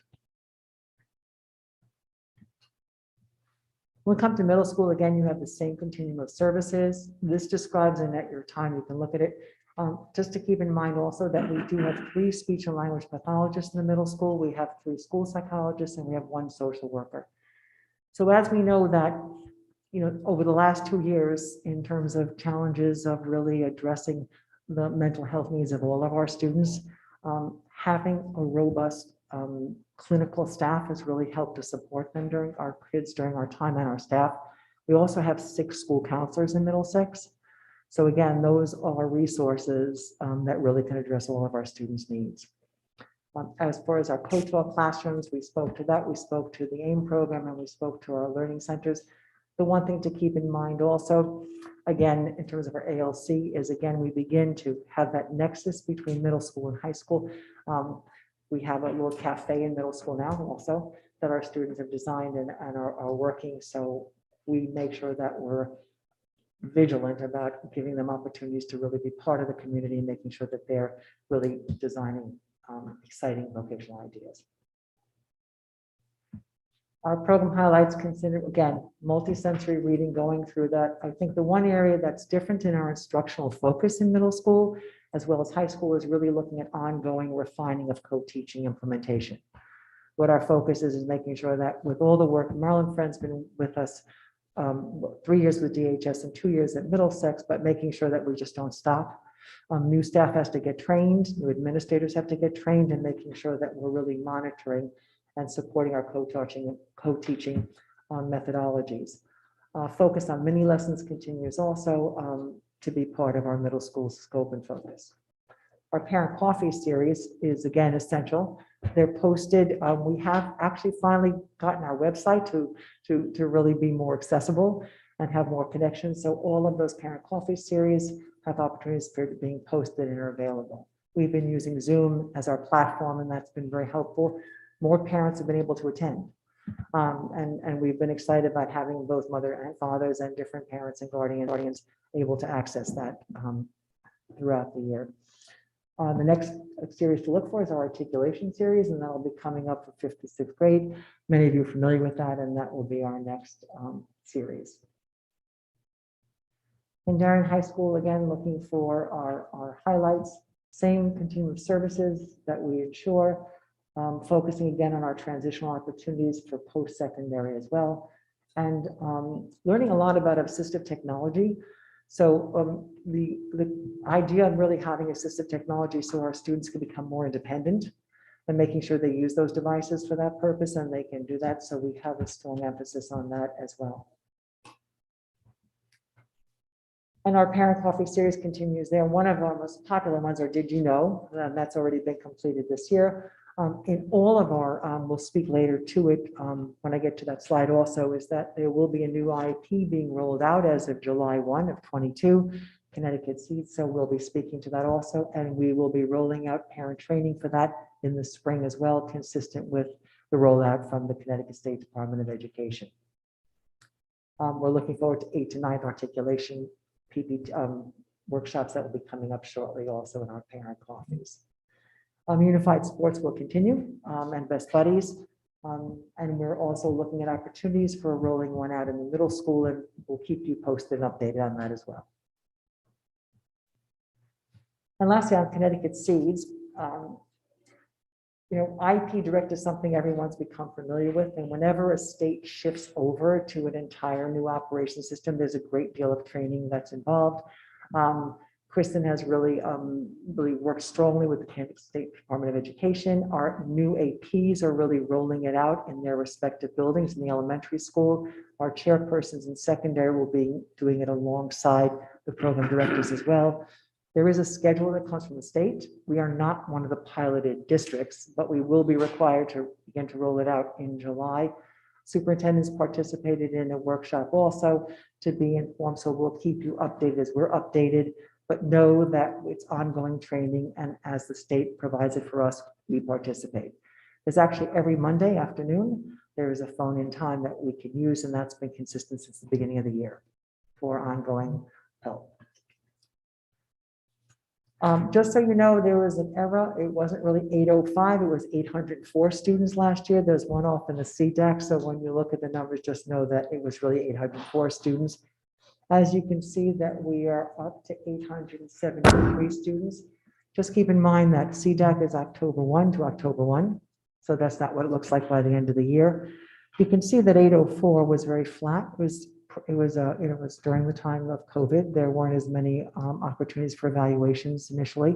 So we know that was flat for last year, but we are 873 students. So you can see a significant increase of 69 students across the district.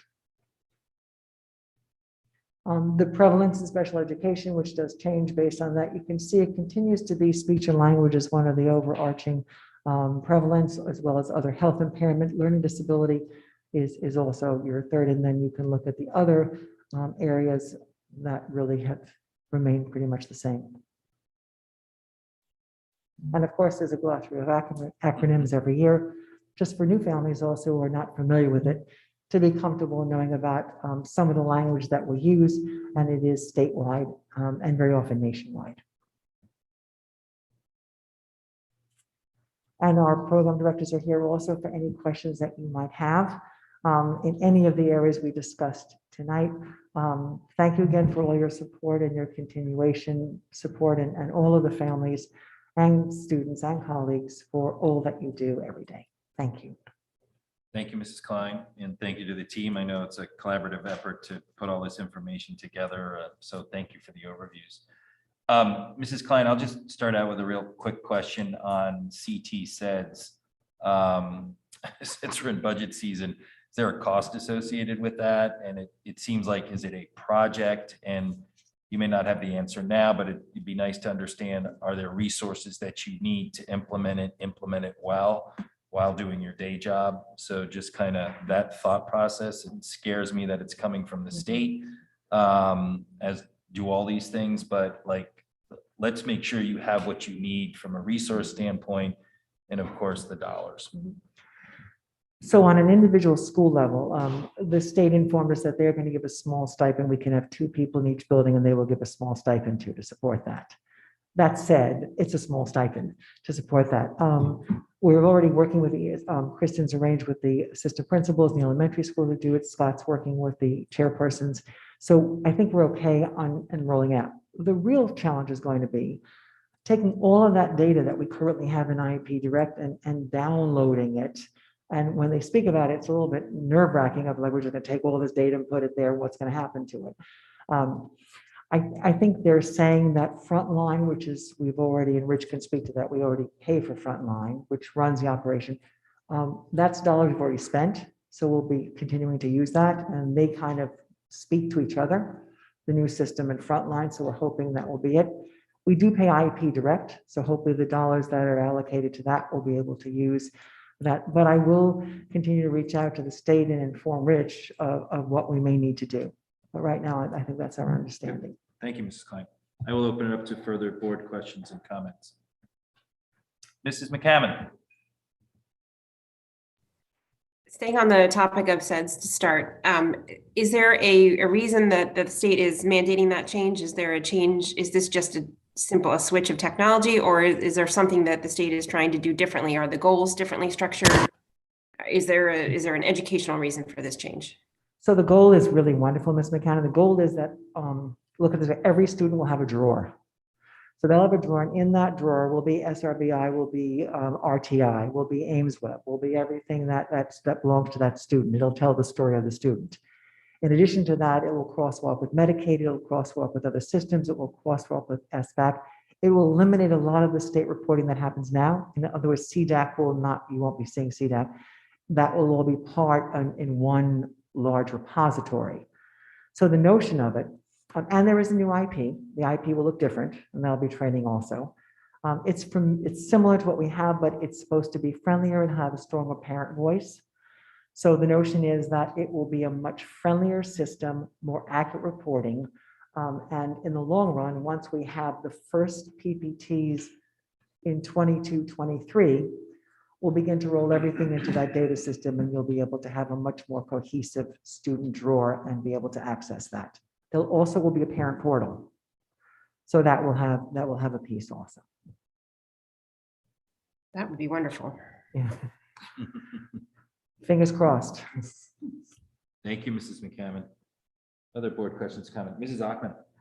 Wonderful. And coming from the state, such an interesting idea. Well, I mean, I think we say like, I'm scared of it because it's coming from the state. IEP direct came from the state. State came in and like helped us fix special education. We have to be careful about stuff like that.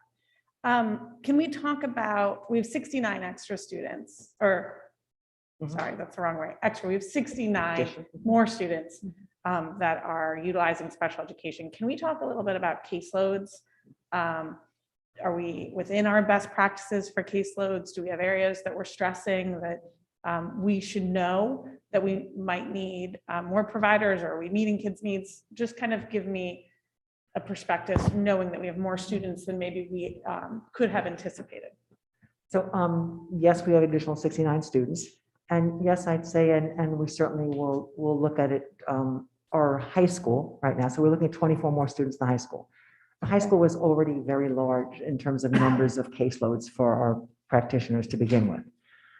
We've been able to support them this year by being creative and doing that, but we will, when we come to support and speak to the superintendent's budget, look at some additional staffing that might be required. As far as middle school and as far as elementary school, we're looking at our aging out, so our articulating fifth graders that are coming out. So our numbers look like they'll be manageable on the elementary school and middle school as well. And are we seeing, I'm sorry, I didn't mean to interrupt, go ahead. So often what we do is when we look at how many of our ELP kids are coming in and how many of our fifth graders going out, that's really how we really balance our caseloads. And I know each child's needs are individual, but are we seeing any generalized needs? You know, it's hitting more one bucket than another in terms of new identifications, or is it very generalized and based on very much individual experience? I think the social emotional needs as a result in terms of the wake of COVID is where we're seeing a lot more needs, especially with some needs where some students, when they were absent from school and not involved in some way, it assuaged some challenges that students might have had. If you've got social anxiety and you're not coming to school, your social anxiety will be reduced. And then when you return to school, you see a higher level of support and need. So we're monitoring that also. And again, we'll speak to that at the superintendent's budget meeting. But I think that would be the one area that we saw the most. I think all of our interventions, because of our emphasis on reading instruction in elementary, which is really what we're looking at dyslexic behaviors, looking at early identification, looking at ways of how we've trained our staff for Wilson or trained our staff for other multisensory. I think we're able to address it, and we're just going to continue having a really strong PD on that level. Okay, thank you. Mr. Brown. Sorry, just one clarification from Ms. Ackman's question. So you mentioned we have 69 additional in the overall system, but there's 24 of those are in the high school. What was the starting number in the high school, just to know the ratio? The starting number, So 24 additional, how many, just on a base of how many? I'm glad you asked.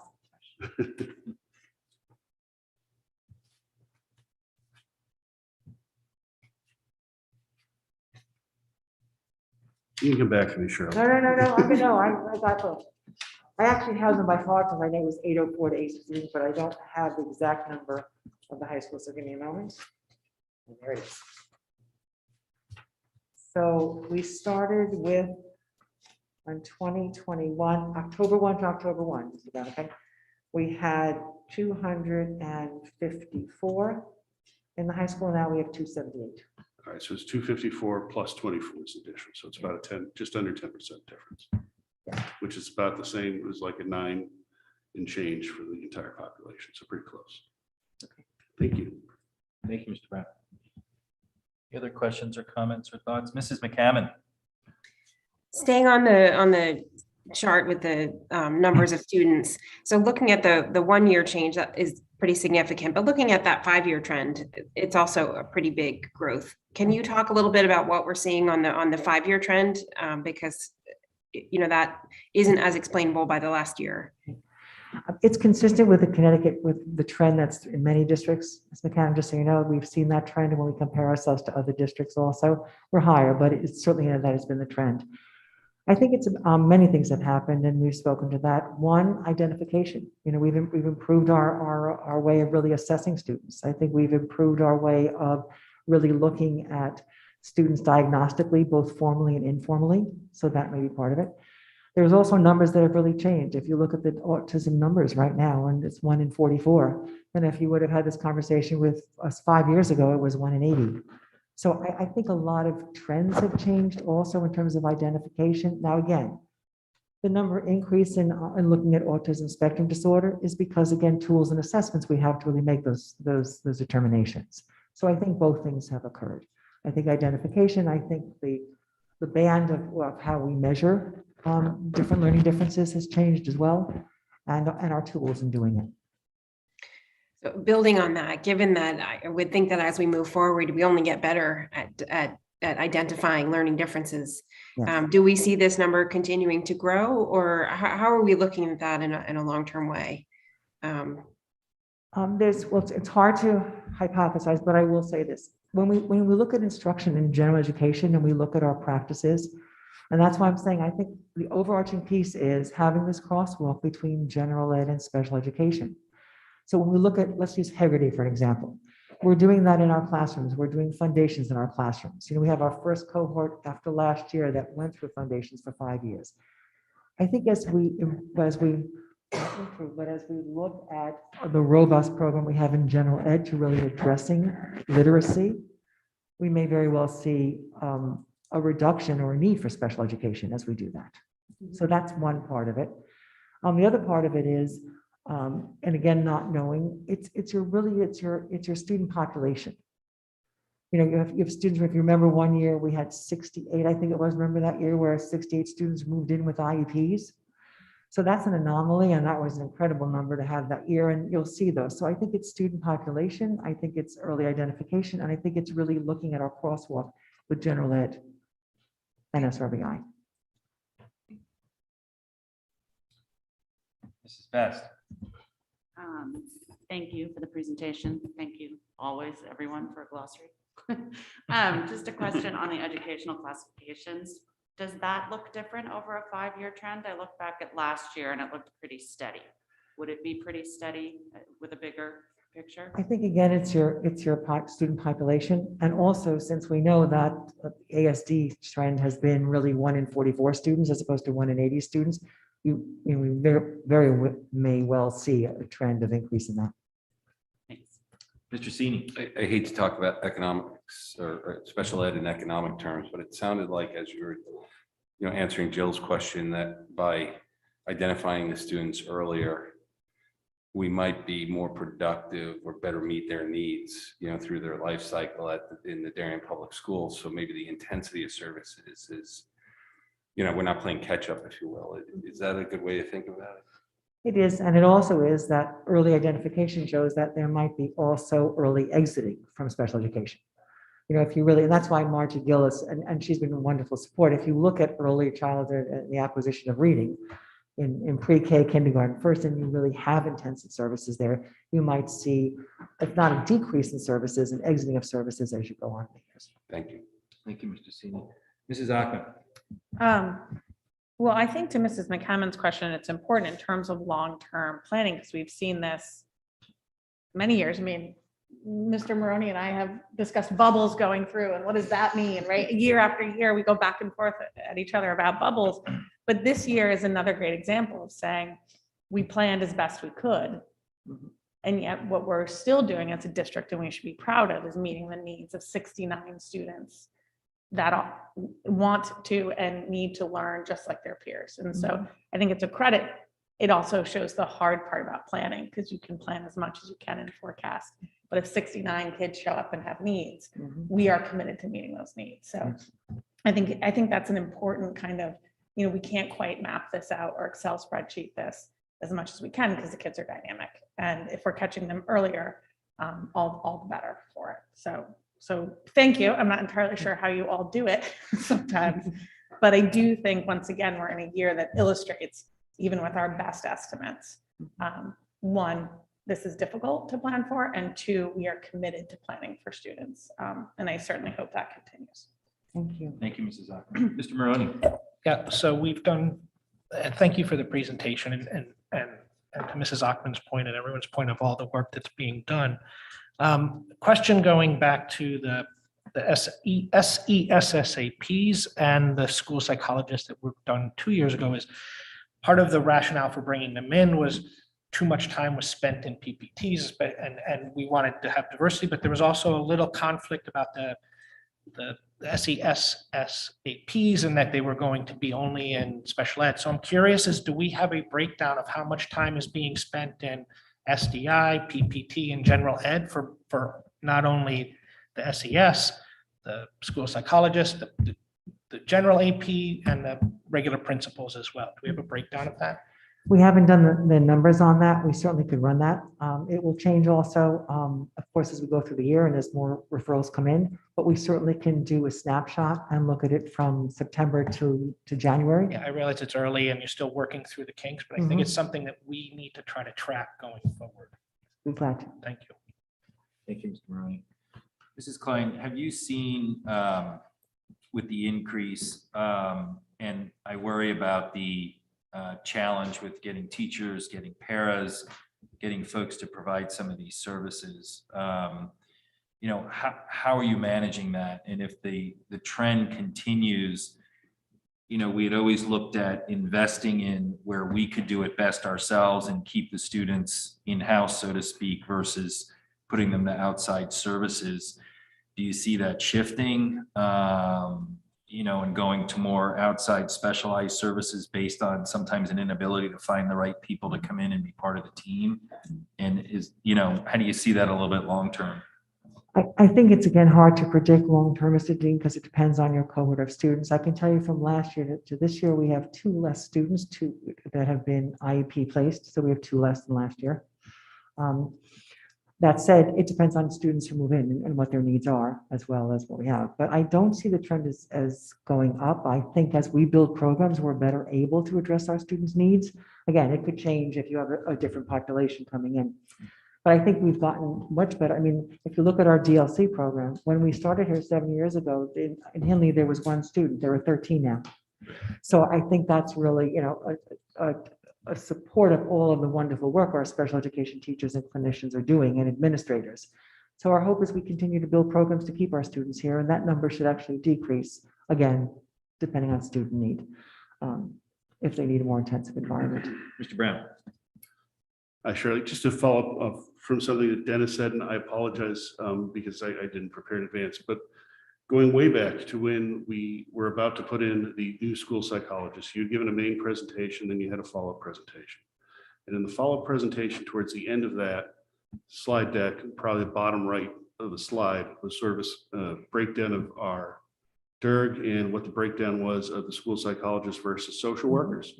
And if you're going to give us an update of some of the stuff which you had mentioned into the budget, would love an update on that, just in terms of if there have been any changes in that trend. If it's not a lot of work for you, that'd be great. And also what keyed off was Dennis asking about what's going on in terms of the workload. We had seen, I think last year, the year before, a breakdown of the scheduling and how people's scheduling had been affected with the second psychologist being in. So anything in that information, workload and scheduling would be great to see. And thank you for all your work. Thank you. We can certainly do that. Thank you. And I remember the slide also. Mrs. Klein, the other thing I would ask, and I think this is for our overall population, but I think it plays into, down the road, is I think we have to keep an eye out for the amount of dwellings that are going to become available over the next couple of years. There are literally hundreds of apartments ranging in size from studios to 3 bedrooms. So, to everyone's question here and to your response, it's difficult to look out and strategize, but I think we have to be prepared in some instances, and I think we do, to turn on a dime as these buildings come online and people start coming into town, and they're coming into town for the education and the services that we provide. So I think it's something we have to stay close to in terms of a board and administrative conversation. So I'll just throw that out there. Mr. Maroney. Kind of switching gears a little bit to SRBI. Have we, if I recall, there was talk that we were seeing an increase last spring. Have we continued to see an increase in the fall, or has that abated or somewhat? And second question is, do we have a capacity threshold for SRBI, or can we just keep going with that? Right now, we do have the additional 2.5 FTE that we had through the ESSER funding. So as far as capacity, there hasn't been a need right now. The challenge with SRBI is ideally students are exiting SRBI because you don't want to stay for an extended period of time, because that means students' needs are not being met. But as of right now, I feel like we are adequately staffed. So you wouldn't see any changes in the proposed budget that's coming. Have we seen an increase though? I can check. It changes every 6 weeks, but right now there's no concern about the caseload numbers. When there are, one more thing, when caseload numbers do emerge, it's usually in the spring as the year goes on. So we're at a stage right now where that wouldn't be an issue. Thank you, Mr. Tranberg. Mrs. Ackman. So on my favorite topic of SLP. Sorry, SLP, because I love to follow that line for so many reasons, but we're always, it feels to me that historically that's a line where we consistently look or need to make transfers into, which again, very proud to do to meet our students' needs. But as you're talking about new programs, are there any generalized needs you're seeing there, or changes with our earliest learners that would help maybe identify those needs earlier or catch? Is there anything with that line? Because we do seem to consistently need to fund that line and meet those children's needs. And even when we thought maybe we'll dial it back, we still see the need exist. So again, I'm appreciative of us continuing to meet the need, but I'm just wondering, are we learning anything holistically over time that we can employ, or no, that's just the current need and band, I won't steal your word, bubble, that we're in. I think both things are true, Mrs. Ackman. I think the notion is that we are learning over time. That said, our student population still requires a very high level, especially when you have programs that you built, like our DLC programs, our ALC programs, that really require a lot of augmented devices, require a lot of technology, require a lot of different levels of speech and language. Looking at prompt therapy, looking at different, ALCs, looking at those opportunities. I don't know that I don't see it changing. I do think that building our own capacity and training our own PD for our speech therapists would be our best opportunity for that, of doing that. And I think that's where our emphasis is, and we'll continue to do that. We're not there yet, but I think that's what our growth would be. It's also very often that, especially with children, with children who are nonverbal or children who really require different levels of speech and language therapy, you have multiple people working at the same time, so you may not have them all employed. It's that if you might have, we're very robust, we've got 17.5, I believe. Okay, I'm close. Speech and language pathologists across the district. And yet, when you look at our high school, we don't have the support, we need support in the high school. So we have to look at the trends of when kids are arriving and where they are. And that really determines it. But I think there's a combination. We probably will always need to do contracting because of the nature of levels of support that kids need and the simultaneous level of support. It's really simultaneous also. Okay, and just a quick follow-up. Sure, I'm Ms. sorry, you don't need to have an answer now, but if we're looking at increased caseloads, which the numbers would seem to be, we are looking in areas. Are we also looking at our communication back to parents? I know at one point we had, guidelines, parents check in with everyone on their caseload, or I'm sorry, people are checking in based on their students and their caseload, once a week or, twice a week. Are we making sure that with increased demands on our providers, the communication is staying consistent and getting home to parents? Because I do think there's still a fair amount of concern in the community, of time out of school and what that means going forward. So I just want to make sure communication is happening between providers and parents. We're maintaining the same practice of in secondary and middle school and high school every other week. Okay. So they are reaching out. It's either by phone or by email, whatever the families and the provider have decided. So we are maintaining that. Again, I'd ask anyone who's not getting that to please reach out to the chain of communication if it's not, but our staff is committed to doing that. On the elementary level, we have not implemented that.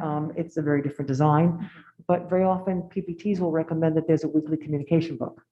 With our younger learners, there's a different level of communication also. There might be a lot of Google Docs are happening now also.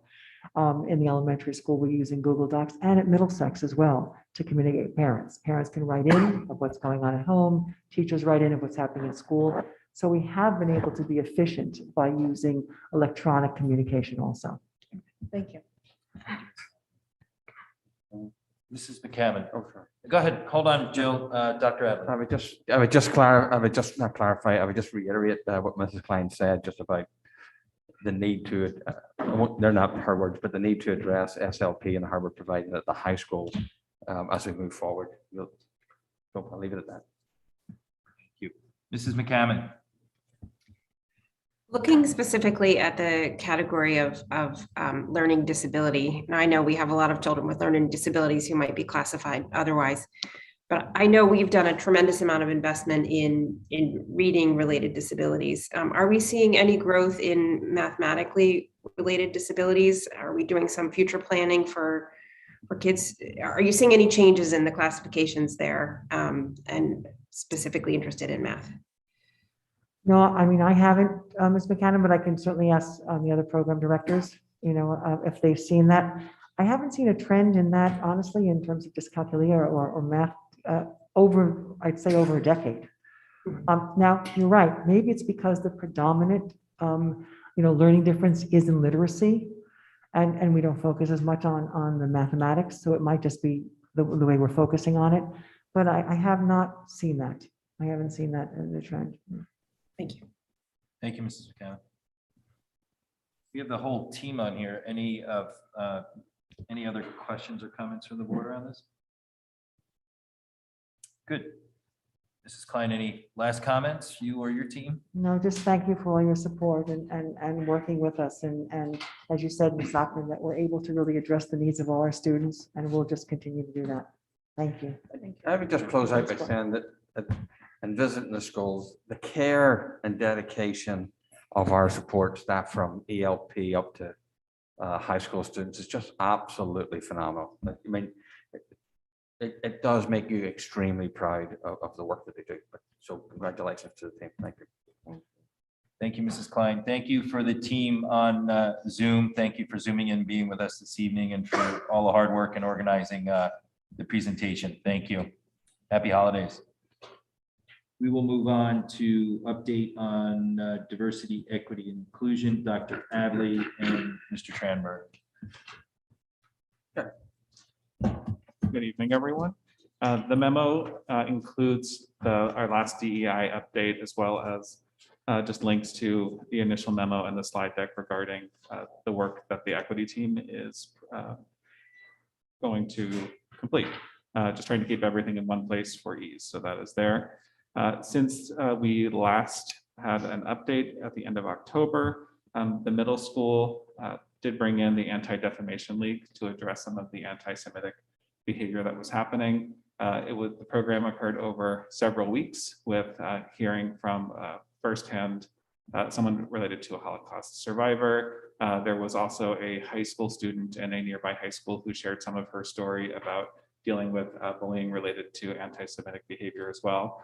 And that happened over Zoom, and the students actually had an opportunity to ask that student questions as well during their flex time. There was also a follow-up at a flex class talking about the importance of symbols and what those mean, and trying to develop that understanding further. Additionally, the middle school students initiated a Gender Sexuality Alliance Club, GSA, and they found someone to be their advisor, and several other staff agreed to support the students in that as well.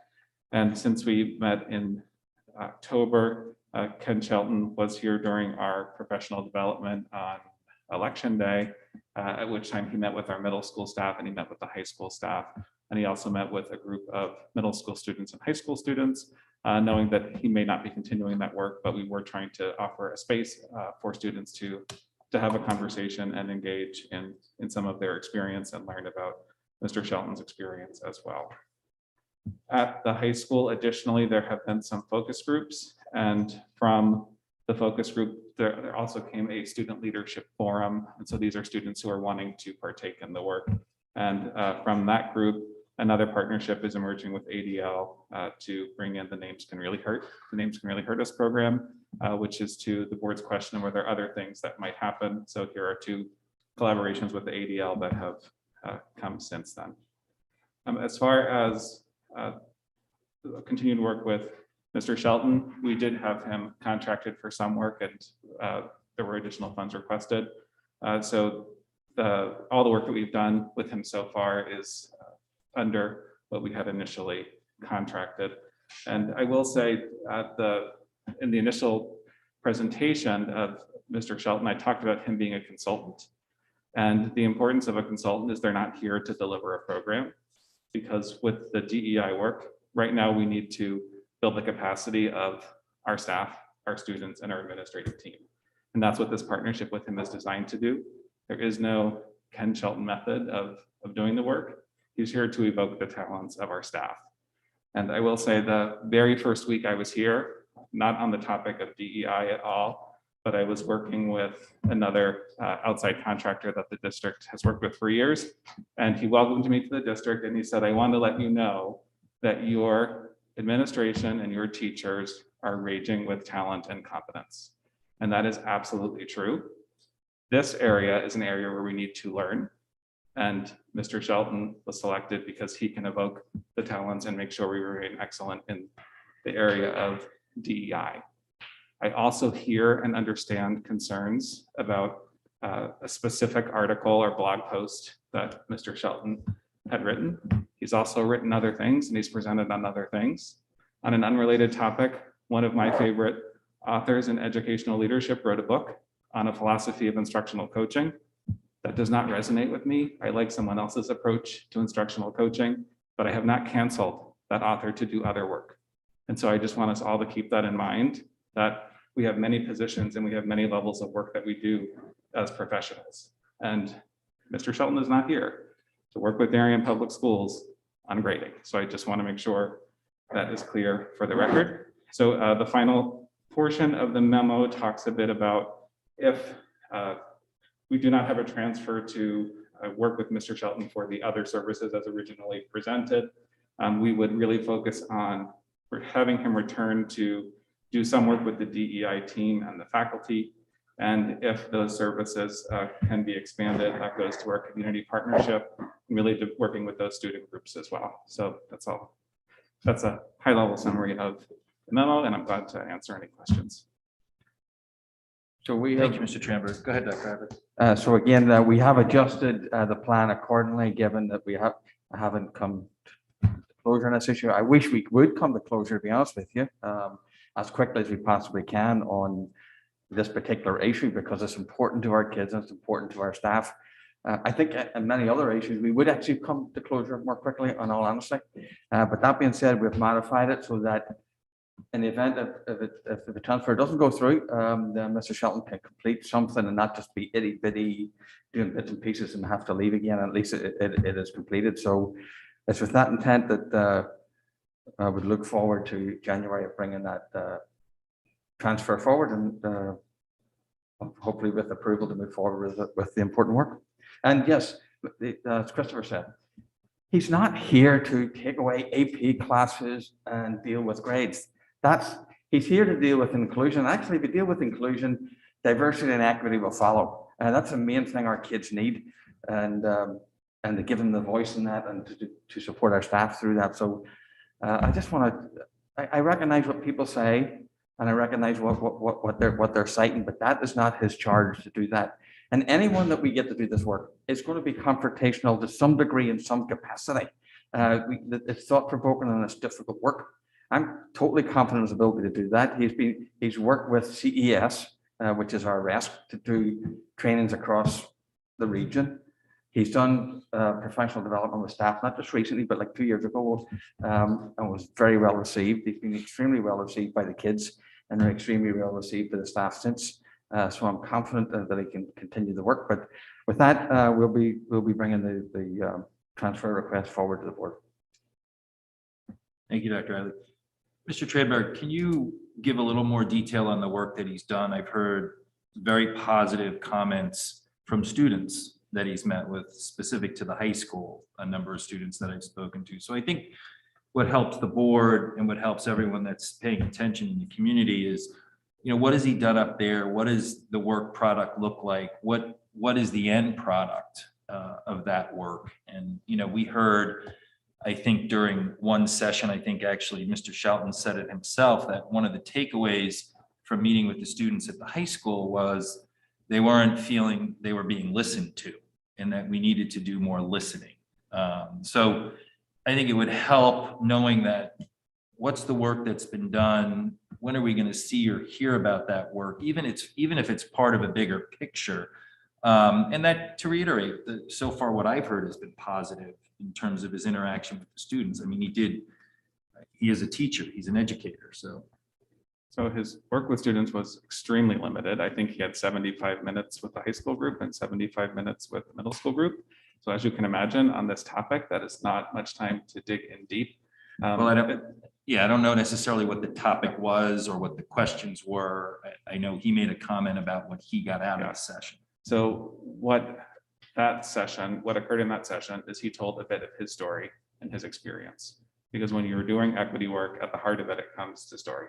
And when you can understand someone's story and experience and perspective, it helps us think, know, and understand and be able to do things potentially differently and sometimes not. So he talked a bit about his story and then tried to hear from the students, what has some of their experience been? And that's a different conversation with middle school students than it is with high school students. And you're right, the loud and clear message from the high school students, and it wasn't only in that session, it's kind of transpired in other places. It's really about the adult language and our preparedness and ability to say what's actually happening, and not masking what's happening or using general terms. So instead of saying an inappropriate symbol, but to say an anti-Semitic symbol. So that's the language that the students were using. And they appreciated the time and the space for someone to, in a relatively smaller group and safe setting who's it going to go to, that we're here, he's here to listen to them, and it's a safe space to have those conversations. And since then, the administration at the high school has tried to replicate some of that to provide more spaces for students to have those conversations. With the goal with any work is that it lives on past the people that are implementing the work. So Mr. Shelton is not going to, if we continue working with him, he's not an employee of the Darien Public Schools. We're not contracting him indefinitely. He's building the capacity of the people that are here. So we have the ability to do that work and continue beyond him. And the work with the students is really about creating conditions for them to not be bystanders when they see things that are not okay. And when you hear a story about seeing a swastika on a bus, the type of thing that we need students to do is if they saw the student drawing the swastika on the bus, they're empowered enough to confront what they're seeing. And it sounds like a simple thing, but it's something we're actually terrible at as adults. When we see things, how often do we engage in things that might be none of our business?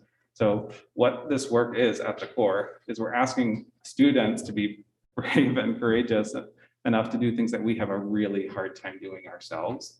And I think that's some of the fear that comes with it is how do I have the conversation? Because they're messy. Like if you try to engage in a conversation like this, it's going to be messy, and it's going to be messy for a long time until you have a lot of them. And after you have a lot of them, you've practiced and you're better and you understand. So that's really what this is about. And I know there's this desire for specificity and measures. Hey, if that existed with any of the people that are doing this work, someone would be very, very wealthy and we'd be in a very different place as a society. This is messy and we just have to be willing to have the conversation. So sorry to be somewhat ambiguous with my answer, but it's really about providing space to have the conversation and help us develop the plan that's going to work for Darien, not a plan that's predetermined, that's prescribed, that this is what it looks like when it's done. And because we have some of those that are in the works. Like we are in our ruler implementation year, which is a year of staff training. And yes, we're developing our own version of ruler, but there are specific things that we are doing to develop common language around social and emotional learning. And we have to do the same thing with DEI, and the talent exists with the staff and administration we have to do that work. We're just saying it would be helpful to have the support of this person, not to tell us what to do, but to help us articulate our own goals and develop that plan over the course of however long we have to work with them. So I appreciate that. Not that you're ambiguous. I think that helped a lot. It helped me a lot. I think it's something the board needed to hear. I look at any consultant that comes on board is being driven by our values, our community values, our district values, our kids' values. I think we heard it in the audience today. Are we listening to the students? You said we are listening to the students. I think what I heard makes a lot of sense. So I appreciate that. I think you added some clarity to some of this, which I think is helpful, but I'll open it up to additional board questions or comments. Mr. Sini. So just to get the timeline correct, you presented to the board, I think in a presentation dated September 14th, that Mr. Shelton was given a keynote address. Was that part of the initial contract that you were working on with him as a contractor? So Mr. Shelton did a keynote address for convocation in 2020. Okay, so that it was the previous school year. That was our first contact and the first interaction that the district had with Mr. Shelton. And then in September, I believe it was an overview of just the committee work itself. And then in October, the memo proposed Mr. Shelton as the person to do the work. So then let's fast forward to this year after discovering, let's use the blatant language, symbols of hate and some phrases of hate. This board approached the administration, I guess it was in October at some point, and asked you to do more, if I remember correctly, than just a assembly and a one-time kind of assembly and then move on. And so I guess my question to clarify, this next memo, or which outlines the next bout of work, is outlined in page 3 of the memo that you supplied, and we're going, and that is going to be processed hopefully through a budget transfer that you're going to come to the board in January, correct? Yeah, this has been modified and truncated because his anticipated start time was earlier, but since time has went by, we've truncated it, but yes, essentially, Okay. yes. So right now, this board hasn't had the opportunity to weigh in, and the opportunity for this board to weigh in is going to be basically a budget transfer. You're comfortable with Mr. Shelton. He's been working with the district since 2020. You've heard the concerns of the community and some of the questions. And, frankly, from this board, during the opportunity that we had to speak with Mr. Shelton, you're still comfortable moving Yes, forward. yes, we are. And I understand that there are other opportunities. It's nice to see the kids giving their own voice and having the courage to come forward to say, this is the need we have. For instance, the club at the middle school. It's nice to see our two administrators at the middle school and the high school taking on the initiative to bring in other agencies. When it's not as if it's going to be Mr. Shelton's show, right? Because we have to do the work. It has to come within. We have to build our capacity within, and people step up. And so there'll be lots of different opportunities, hopefully along the way, for other experiences for kids and adults. Thank you. Mrs. Warren. Well, so I have a few questions. One, a question that was asked of Mr. Shelton when he was here that was never really answered, is about his experience working with a school district of our size. I think we're still waiting for an answer on that one. Two, curious about the students he's talking to, how those students are selected, how it's coming about. Are they signing up for that? Are they chosen? How is that working? And you also mentioned the audit. And I'm still curious about what's going on with the audit. You know, you do say that Ken's not going to have anything to do with grading or any of that, but it does mention grades in the audit categories. And I'm just curious how we're looking at grades within that. So when it comes to the audit, you're looking at many data points and how they impact students in different groups.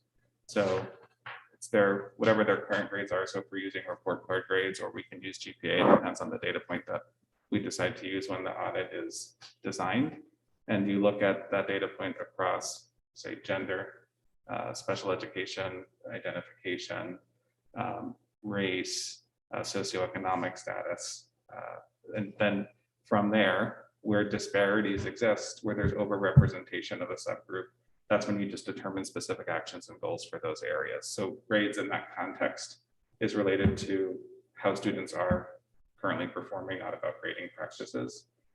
The first question you had, when the first memo that was proposed in October, I talked a bit about Mr. Shelton's resume and the different districts he's worked with. He's worked with some big cities. He's worked with districts like ours. In a follow-up conversation, because I did ask, like, that wasn't a super clear response. I can certainly talk to you more about what they are, but he says it's not his practice. I know what they are, but he tends not to talk about the districts he's working with because it's messy work. So to go around and say, yes, I'm working with Darien because they're having all of these challenges, that's not typical, but there are districts that profile very similar to ours that he's worked with. And I think I actually did mention them in October. Well, I think if it comes to the top of my head, the one that's most familiar, I believe, I'll check myself, but I think it's Parkland, PA, if I remember correctly. I believe that's it as well. And I missed a question in there. Sorry. Oh, I was curious about the students. Oh, the students, I believe the principals or administrators sent out an interest inventory or survey, and students self-identified that they'd be interested in the work. And one place there were enough spaces, and I think at another school there may have been more students interested than possible to manage for the size of the group. Thank you, Mrs. Warren. Mrs. Best. Thank you. Thanks, Chris, for the update. And I think it is helpful to hear you talk about how this is not Ken Shelton coming to Darien Public Schools to implement his program, but rather to facilitate our administration in implementing the correct program for our district, as I hear it. I was wondering if you could speak a little bit to the relationship between SEL and DEI. I feel like we are hearing questions from members of the community where those two things, which I understand are related, but they're being confused for being the same. And it might be helpful to spend a minute on that. Sure. Thank you for that question. I heard that a bit as well. And I'm going to steal a phrase from my colleague and boss. They're not mutually exclusive, but they are different things. There's certainly an overlap between diversity, equity, and inclusion and social emotional learning.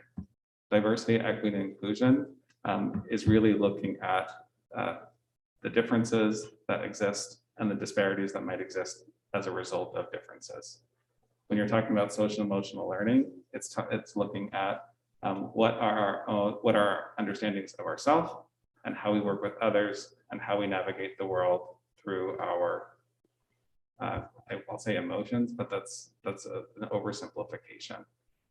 But there's definitely a Venn diagram where in the middle, yes, there is overlap like there is with everything, because we can't do anything without having awareness of our own emotions and how we regulate and navigate the world, work with self, manage ourselves, make decisions.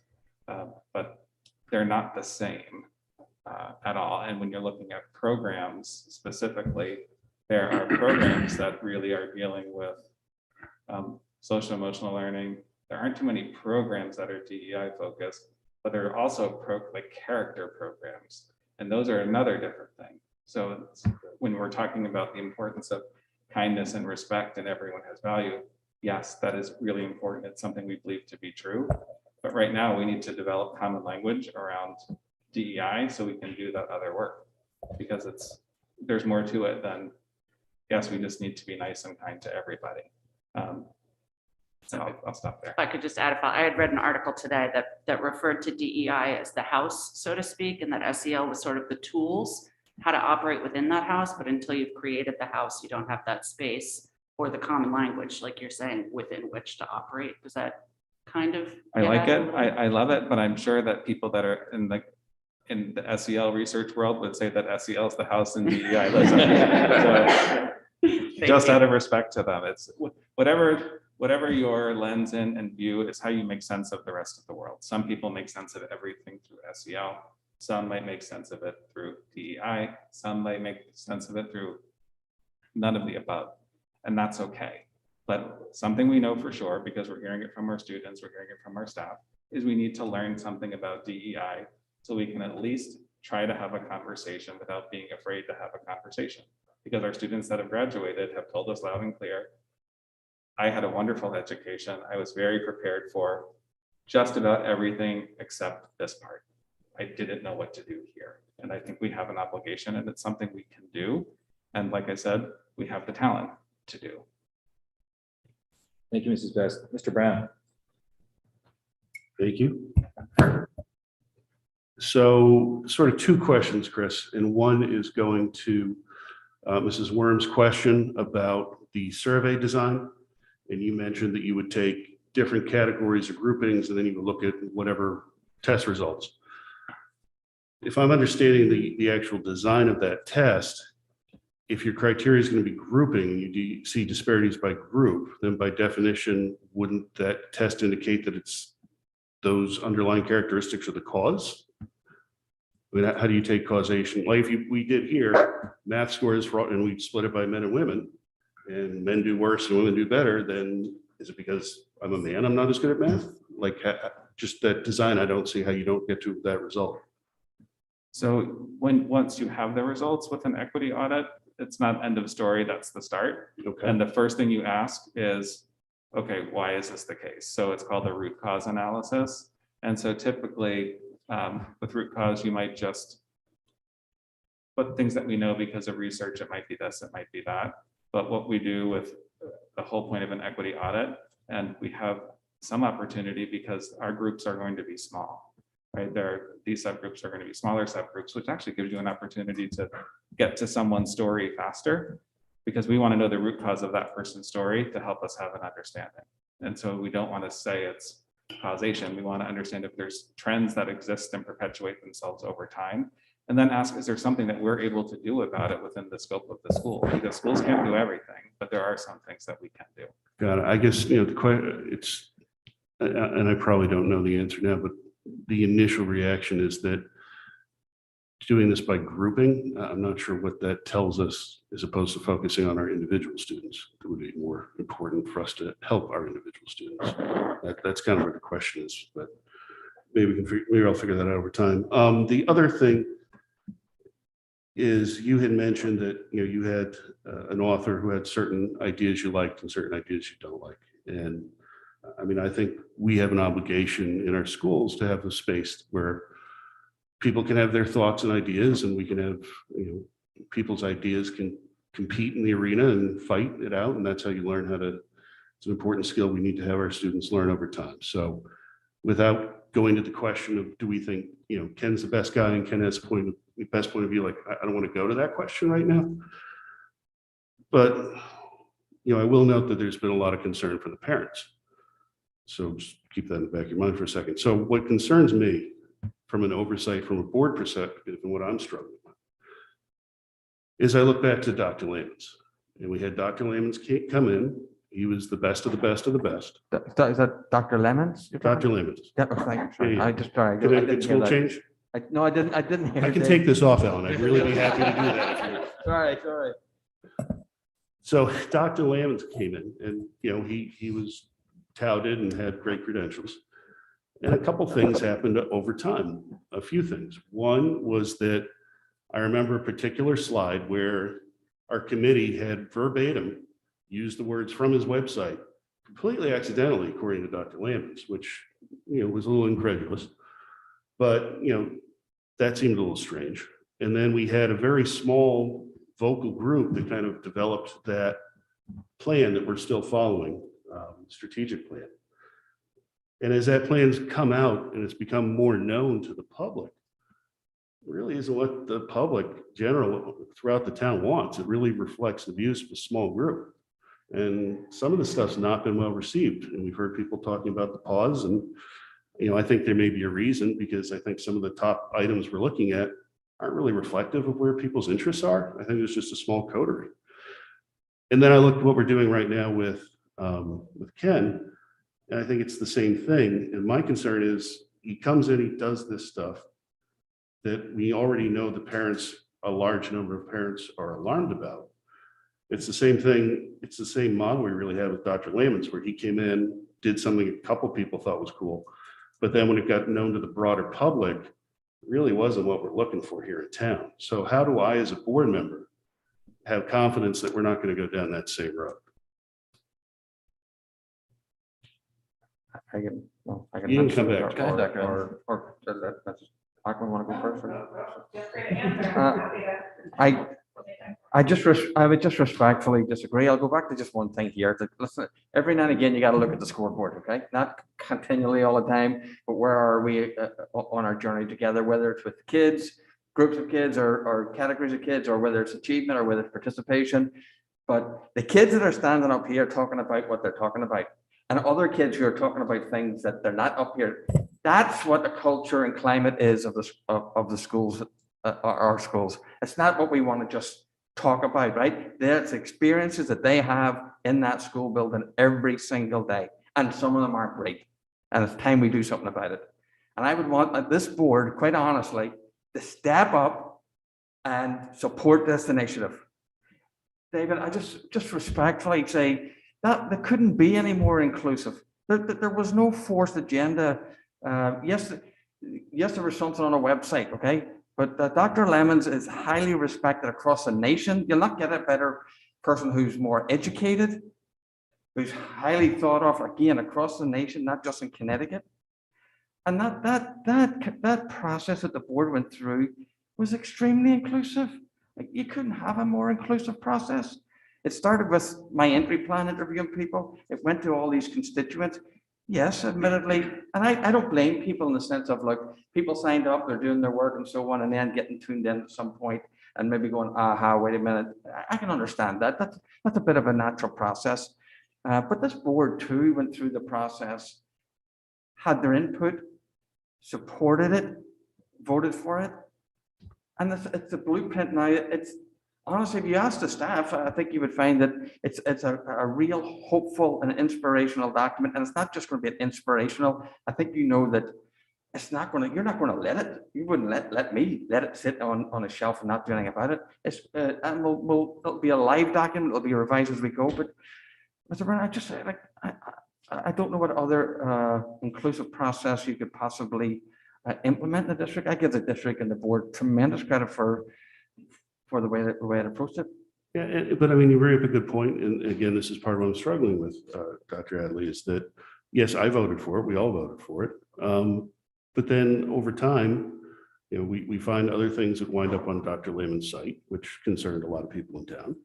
And then we also had the situation where we're told that part of his plan is provocative.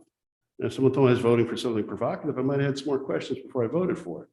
Hence my concern here, what am I getting into? And how do I, as a board member, get that level of confidence to approve the budget allocation in January? Thank you, Mr. Brown. Mrs. Ackman. Thank you. One, respectfully, Mr. Brown, I will disagree. I think we had the plan. We read the plan. We voted for the plan. And then we live by it, and we can alter it as we go, but I don't think there was anything provocative that we weren't able to read. His comments were on the website. Maybe we didn't find it. They came up after we hired him, but we had choices then. We could have stopped the process. We as a board didn't. We chose to move forward. So I would also ask that I think as board members, we have to start to quantify when we heard from, most of the town or the community of the town. I don't know we have any way to measure that. We heard from some voices who felt a certain way. We've heard from other voices who feel another way. And we just need to be careful how we quantify that. Because I think there are some people who are really proud of this plan. And I think there are some people who have issues with it. And that's okay. That's what we're supposed to hear as 9. But the 9 people who were sitting in these seats at that time voted for it, had all the information. Now, I will say on this DEI, I have been someone who has put up a bit of a stink. I don't like the process. It sounds like now the process will be that we will receive a request for a budget transfer. To Mr. Sini's point, which is strong and valid, we have not been asked for that to make that budget transfer yet. So we actually haven't been asked for action yet. So when we're asked for action, we'll have to make a decision. And my last point, and I get it, it's going to get me in some hot water with people in the community, but we went through a fall of hearing about how people had the right to different political opinions. We had board members go so far as to want to protect political party inside a policy. And now we're going after Mr. Shelton's personal opinions. Now, I agree, someone can have personal political opinions that are so egregious that you just can't get behind it, but homework? I mean, we had a superintendent who took homework out about 10 years ago. The community said, I want it back. And guess what? We got it back.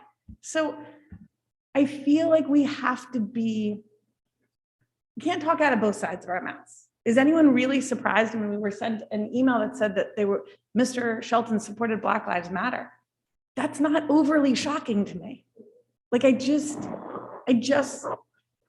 think that people can have, if what we're saying in the fall is people can have their political beliefs, we should support the idea that you can have a range of political beliefs, then we have to think that individuals are going to have their own political beliefs. And if we think that the district and the teachers and our students are so weak that Mr. Shelton's going to come in, then we're doing something wrong in the district to begin with. We've had teachers say that they think we need to look at grading. During COVID, we adjusted grading. We've had teachers say they think that finals at 20% is too much of a percentage for kids on tests. Like, it's not, I think, to Mrs. Worm's question, which I think is valid, when I see grades in the equity audit, what does it mean? To me, that's what it means. You could tell me like something. We've heard teachers come to us for years and say, look at this for us. And we haven't. So I don't know if we'll end up there. I don't know if it's valid. I don't know. I got one kid who loves finals, one kid who hates finals. My own personal, I would need an educator to guide me down that path.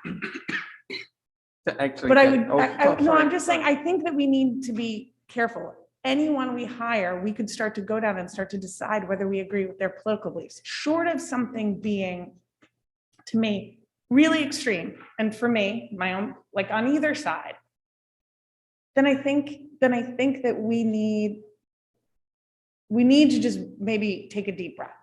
I don't love that this is going to come to it as a budget transfer. I've been clear about it. That's how it's going to come. I'm not going to forestall the process because it's going to come to us as a budget transfer. I understand Mr. Shelton not wanting to answer some of those questions in public, which is why typically we interview in executive session so they can. We didn't do it that way because we also thought it was important for the public to hear. So we had a lot of competing factors. I didn't love the process. It's what's made me really get a little stuck. But I agree with Mr. Sini. We haven't seen a budget transfer. When we see a budget transfer, we'll have to make decisions and stand by our votes at that moment. I mean, that's that's kind of where I land on it. If you're looking where in space board members are, that's where I am. Thank you, Mrs. Hoffman. Mr. Maroney.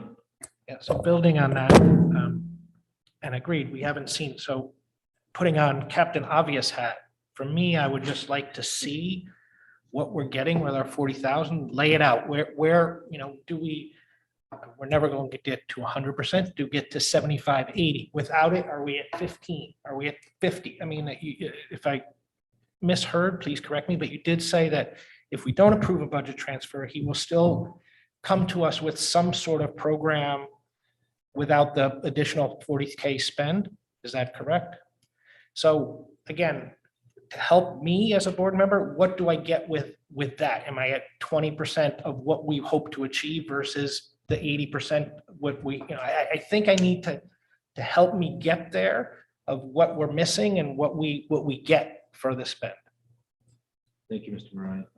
Mr. Maroney, at the bottom of the page 2 of the memo, it talks about if we don't retain additional services, it will be the completion of, we'll have 2 more on-site visits and 4 virtual visits to focus on some staff PD and launching and supporting the DEI committee. And then the 3rd page lists if we, the transfer of the 40,000 helps retain additional services, it would be those other things that are there. So I can expand on that too, if that would be helpful. Thank you, Mr. Maroney. Mrs. Worm. I'd be curious as to how much we've actually paid Mr. Shelton up to now for everything he's done since he's been here since, what was it, 2020? You said?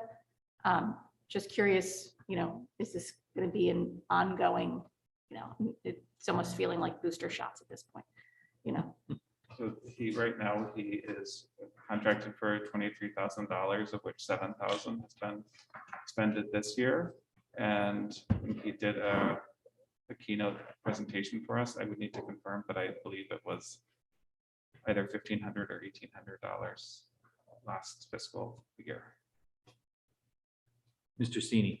I'm just going to state the obvious. This board, in a unanimous fashion, I'm not sure we voted, but again, what we did earlier this fall, as a result of some of those instances of hate, asked this administration to do something. I think were some of the words that were uttered by our board.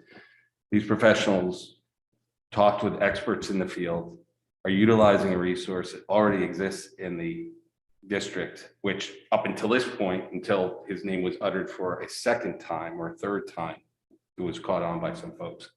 I am in agreement that there is no way as a board member, one, I want to get involved in the hiring individual resources because I have 0 expertise in this matter. These 2 individuals are responsible for that expertise. But 2, judging people by their views, we go down a real slippery slope if we start looking at people's views and decide as a board especially, or as a community, to hire them or to pass. And so I'm not going to signal my vote going forward on the budget transfer. But again, reiterating, this delay is not this board. We haven't had the opportunity to weigh in. So I look forward to the January request. Thank you, Mr. Cini. Mrs. McCammon, I want to make sure I didn't miss your hand. Mrs. McCammon. Yeah. Just a point of clarification on some of the information in the memo looks like work that was outlined in the strategic plan. So I'm curious to understand if we're moving some of that work forward, if this is all incremental work. Can you help me understand basically why we would be approving a transfer versus just handling this as part of the regular budgetary process? Again, with respect to the point that Mr. Cini made earlier, but about the board's ask. Still, if you could help me understand that, please. I'm not sure I understand the question. Okay. Jill, could you just so Jill, if I were to kind of recap it, it's kind of like we've got this work built into the strategic plan. Are we pulling work out of the strategic plan and moving it into this DEI project, or kind of what's the overlap and we have dollars? Are we accelerating some of the work? Yes, thank you, John. Are we accelerating something out of the strategic plan into this DEI project? Does that make sense, Jill? Yes. We're essentially executing on the plan, but go ahead, Chris. So we're definitely executing on the plan, and that's why we'll be able to, in year 1, it says we're going to have a DEI committee. We will do that, and that has been budgeted for appropriately. But we also asked for community conversations, which is a continuation of what the NCCJ started prior to COVID. And we also asked for something specifically for students. And so these student leadership groups are in addition to what was originally proposed. And that was not necessarily, it was not directly written as any strategic action in the plan. So those are two additional things that were not necessarily within the scope of the plan, but yes, they are enhancements. Does that answer your question, Jill? Mostly, I'm just going to push it again, just so it's clear. So, but you're not saying it's $40,000 for the community work and the student work. You're saying that we are accelerating certain portions of the strategic plan. Otherwise, that would have showed up as part of Yes, absolutely. Like we increased, there's more professional development included as well than the original scope. Yes. And then I want to ask just one or two questions about specific bullets, because I think one of the things that happens, to the point that you've made, Chris, in particular, is that this is very new work. So I find that a lot of times we are all filling in the blanks in terms of what we mean when we talk to one another. So if I look specifically, for example, at bullet number 2 under the facilitation of a district-wide DEI committee, and it's where it says analyze data following and strategically identify root causes of inequities. Would you please give 2 or 3 concrete examples of what you're what you're planning to look at and what you think you might be doing with what you turn up? Again, knowing that it's new work. So the analyzing data would specifically address the equity audit. So once the audit is completed, we would look and see, well, where do the biggest disparities exist that we feel like we can do something about? So for example, we might see that students with learning differences are significantly underrepresented in advanced placement courses at the high school. So if that happens, we look at that compared to all of the other things that we see. And then as a group, we make decisions of, well, what are the most actionable things that this group feels like they can, and this group is an advisory group. They are doing some research, they're working on root cause, and they're kind of try to help and give us ideas as to what to do. So they're going to look at data at that level. When we talk about, I'll use one of the most common, that's data that exists all over the country, no matter where you are, looking at, say, in-school suspensions. And then we do that data analysis, and we see that Black male students are disproportionately overrepresented with in-school suspensions. So number one, we have less than, I think, 2%. So the chances of us having a large enough number, if that's happening, that's to your point, Mr. Brown, we need to be doing something anyway, because we need to do something for every student, and that's something that that should already be actionable. So we would make those types of determinations. But it's the point when we do this is when you have someone with that expertise, they can guide the conversation and also bring it into the context of, well, what can a group like this actually do? And how can they advise and how can they learn? So those are 2 examples. I hope they're concrete enough. Thank you. One of the questions that I've heard from multiple community members is why are we prioritizing this work now over some of the remediation and academic work that we might need to do coming out of COVID? Can you take a few minutes and talk about how this work, in your mind, how would you answer that question? I would say that this work is in the way of students accessing their learning. If students are coming to school and they feel like they are bullied as a result of a learning difference or their gender identity, they aren't available to learn. So yes, everything's important. And it doesn't mean we're only doing this. It's but if we don't do this, we're missing a very important group of students who aren't able to access their learning at all. Because often the groups that we're talking about that need the academic supports often are the students that we're talking about with being a subgroup, so to speak, for the lack of a better description, that we might identify as needing supports in that area as well. Again, sorry, Dr. Adley, not mutually exclusive. I think you're on mute, Jill. Thank you. Sorry, one more question. So going down to the support administration and staff and their professional learning in order to develop curricula that are culturally responsive to student needs. And we've had a lot of, or there's multiple things there, but we've had a lot of discussion about transparency in curricular development, and we've had a lot of conversation about some bits and bobs of content. Can you talk about one, how this dovetails with our general move towards transparency in curriculum, again with the understanding we haven't done much with curriculum in 2 years, and then secondly, what does specifically it mean to be culturally responsive in your words? So in my words, being culturally responsive means that we are being thoughtful of the representation and the portrayal of all of the students that exist within our community and beyond. So we want to make sure that that they can see themselves in what they are learning. That's what culturally responsive is all about. As far as in the spirit of transparency, the curriculum subcommittee did talk about that a bit, and just in the presentation and the clarity and consistency of how our documents look is certainly a way that I'm hoping to make things more transparent for everyone. And I felt like I ended with a question right there, but is there more I can offer on that? No, that's fine. Thank you. Thank you, Mrs. McCammon. Any other board questions? Dr. Adley, anything you want to? No, I thank the board for the discussion and the actual community, and I honestly think there's more common ground on this than separates anybody, any office. I just think that there is common ground that when you look at our kids and you look at our staff, you look at our needs, you look where we are, and I think there's a lot of common ground that we and fertile ground that we need to actually get to work on. But thank you. So I appreciate that. I will appreciate all the conversation from the community, all the emails and all the conversations I think a lot of us have individually. We listen, we will continue to listen. It's important to hear. I want to thank the board. Not an easy conversation, and we're doing it in public as we should. And I think we're responding to a lot of the feedback we get from people that we know.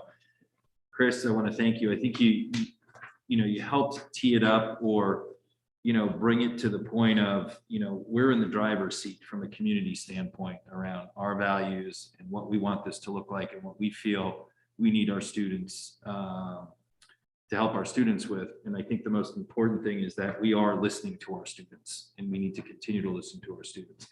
I appreciate the comments around the strategic plan. I mean, we've talked about a strategic plan for almost 8 years that I've been on the board. I think a lot of work has been done around the strategic plan. I think a lot of people were involved. I look at it as a fluid document that'll continue to drive the district, but will continue to change and adapt as we do as a district. So thanks for the conversation and all the questions. We will move on to discussion and possible approval of the charge for the Board of Education Curriculum Committee. Sarah Perrin and Chris Trainberg. Sarah is not with us this evening. Chris, you can jump in, and I know Julie and everyone else, whoever else was part of the curriculum committee meeting.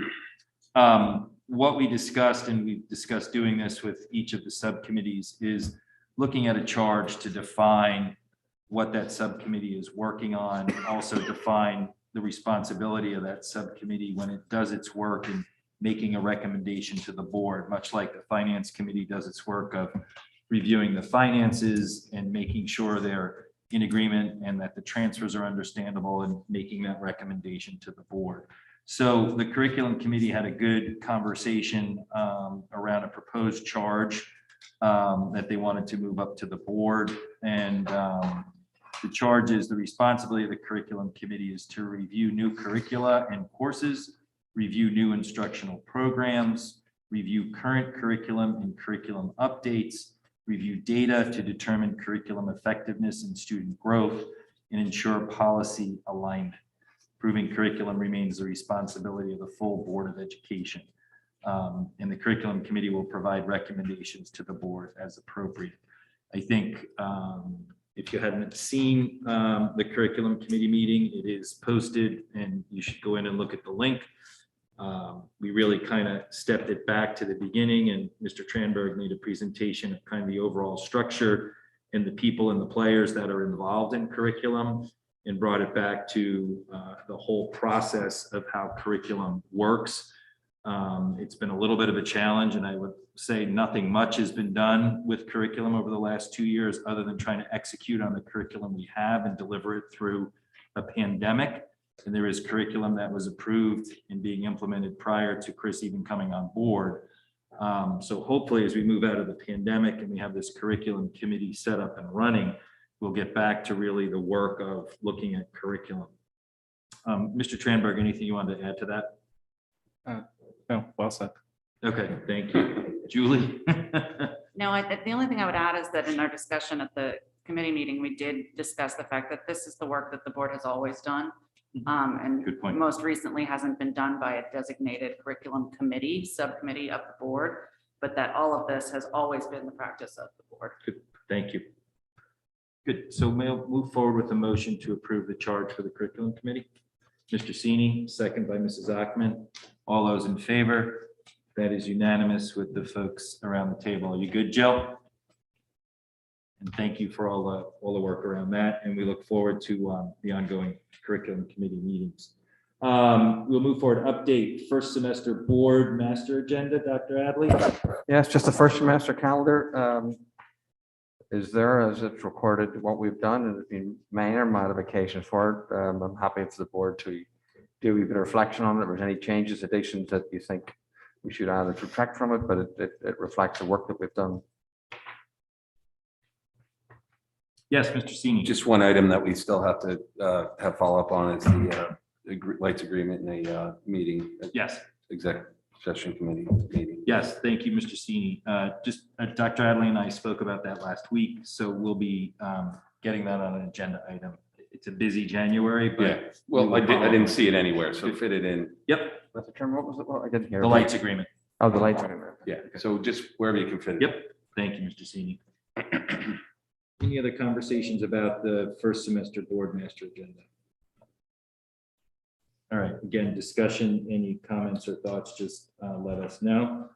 We will move on to presentation and discussion of the proposed board master agenda for February through August of 2022. So for anyone who's new to the board, perhaps the last one we just did was a historical document a little bit, and now we look ahead to February through August, and the actual budget calendar also providing you with meetings that will be happening up until February. So this is the proposed master agenda. And again, I'm certainly open to the board looking at everything from retreats to anything in between if they would like to. Any questions or anything right now on this? Again, first kind of conversation, and look it over, and again, anything between now and the next meeting, let us know, and we'll move forward with the vote next meeting. Moving on to action items, personal items, appointments, resignations, and retirements. Ms. Simon. So we continue to experience a larger than usual number of people leaving us in the middle of the year, but we managed to hire 4, including 3 who are certified staff. Good. Thank you. Any board questions or comments? All right. They have a motion to approve the PAR as presented for December 14th, 2021. Mrs. Best, second by Mrs. Ackman. All those in favor? Jill, that is unanimous with all folks sitting here at the table. We will move back to Michelle and public comment. I will start out with any of our friends in the audience. Please step up. Thank you. Hello, Julie Punishville, 23 Fitch Avenue. I have 3 points I'd like to make tonight. First of all, if you are not a student, a parent of the students, or have not had an in-depth conversation with said students, I would really appreciate, as a parent of one of the students who has spoken, if you no longer try to speak for them. I'm speaking to some of the parents who spoke earlier tonight. Using them and invoking what they spoke about for your agenda is really offensive, because you haven't taken the time to reach out to my daughter. You haven't been Dr. Adley or Chris Tranberg, who have taken the time to meet with them and speak with them. And I would appreciate if you stop using their words on your behalf. That's my first point. My second point is Mr. Brown. I do not believe that most parents of Darien have issues with the strategic plan. And I'm really quite offended that you said that. And I don't feel like you represent my views, and I would appreciate you not trying to invoke that most parents think one thing or another. And my third point, and why you can tell I'm really revved up, is I'm disappointed. I mean, these incidents happened in September, in October. These students came and spoke to you in October and asked you to act. And in all honesty, aside from what was done at the middle school, not much has been done. And now it looks like this vote's going to get pushed back to January. And I feel like there's some very loud members and parents of the community who are trying to push the brakes on DEI. And I feel like you are allowing that to happen. And it's very disappointing. And the students are disappointed because they don't see any change. They don't feel heard, to what Mr. Trenberg was saying. They don't feel like they're being listened to. And when Dr. Adley talked to my daughter, she talked about with her sexuality issues and coming out, there is probably less than 5 teachers or administrators or adults in the school system that she felt were safe for her to come and talk to. How is that okay? That's her, the marginalized students, students of color. They don't feel safe.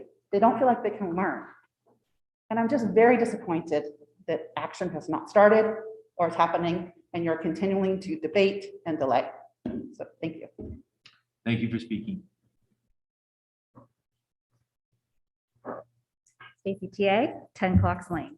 First, Dr. Adley, I want to thank you for defending the strategic plan. I'm very proud of the work that we did on that committee, and I'm proud of the board's support for it. Dr. Adley, as you put the final touches of your budget together, I ask that you put together a budget that prioritizes meeting the needs of our students. Do not let any outside pressure from elected officials that do not understand what is going on in our schools and what our students and our staff face every day impact your judgment. Listen to your staff, your cabinet, your department heads, and your principals, and make your judgment based on that. Mr. Deneen, as we enter the budget season, I ask you to protect and defend the Board of Ed's authority and the process as I know you can. Thank you. Thank you for speaking. Are we good in person? We'll move to Zoom, Michelle. If you would like to speak during public comment, please click the participant's icon on the bottom of your Zoom screen. Next, click the raised hand option. The facilitator will identify you and announce that you're unmuted for public comment. Please state your name and address. You will have up to 3 minutes to comment. Connor Godfrey, you are unmuted and recognized. Hello. Second. So I'll be brief, and I would like to say that I do believe Mr. Brown got it right, and that there are many people in town that have an issue with the strategic plan. But I'd actually like to comment on Mr. Tranberg's description of the DEI initiative, and also as it pertains to Mr. Shelton. You said a couple of different things, when you're doing equity work and an equity audit, and frankly, I have a real problem with this terminology, okay? Equity is not equality. Okay, we should strive for equality because that promotes fair opportunity. Equity indicates a guarantee of result. It's a Marxist construct and represents the opposite of the founding principles of this country. In the US, we have the right to pursue happiness. We're not guaranteed anything other than life and liberty. Rewriting history isn't going to solve the ills of the downtrodden. Mr. Shelton refers to the grading system as racist and capitalist. Capitalism, it's said, is the unequal sharing of prosperity. Communism, the equal sharing of misery. I feel that Ken's presence in our educational system and his DEI initiatives are proof in themselves that the end goals are Marxist in nature and destructive by design. It's Marxism masquerading as tolerance, and I, for one, am not in support of it. Thank you. Thank you very much for speaking. Doreen Godfrey, you are unmuted and recognized. Doreen, can you hear us, Doreen? Yes, am I unmuted? Yes, you are. Thank you. Go ahead. Thank you so much for listening today. I am at 1 Red Mill Lane. I have 3 children in the school district, 2 in elementary, 1 in the middle school. I just want to start by saying I was not raised in Darien, Connecticut. I'm from Queens, New York, and where I went to school, I was the minority. I took public city buses to school, and the things that I saw on buses and in bathrooms in schools that I went to pale in comparison to what we are seeing here. But when I did have questions, I went home and I asked my mother, when did it stop becoming our job as parents to educate our children, to expose our children to diversity? I moved here to Darien with my husband, who's also from Queens, because of the incredible reputation that the schools had here, and we fell in love with this community. I knew it was my job and our job as parents to expose them to the world, to educate them on diversity, and to teach them to be loving and understanding people in this world. But we also stress that hard work and determination help you reach your goals. It's not expected, it's earned. I don't believe that this aligns with what I've seen and heard through Mr. Shelton. We also are teaching our kids the importance of social media and how it could affect us in getting jobs, and how we should be careful of what we put out there. And that is something that I stress to my girls. That's something that, like Miss Tara said, we can't speak on both sides of our mouth here. You can't say it's okay for somebody to get one job, but what they're putting out on social media to represent them and what we see as a representation of them does not align with what I would want to teach my child. As parents, we are responsible. If you need to educate us so we can educate our children, they're our children, just like that mother said. Don't represent my child's voice. You haven't spoken to my daughter. Let me speak to my children. And you speak to your children. If your child sees something on a bus and comes home, you should be talking to them about it, not running to Mr. Adley, who I've loved and I've always been in such support of. I love this Board of Education. I've served on a PTO. I love this community, but we should be doing the work. We should educate us on how to speak to our children about this, but it's not your job. Your job is educators, and you do a great one of it.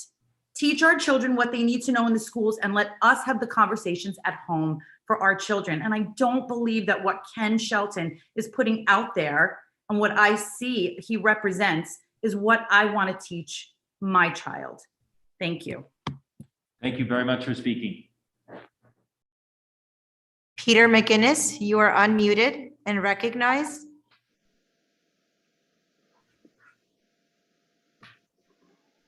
Mr. Mcginnis, can you hear us?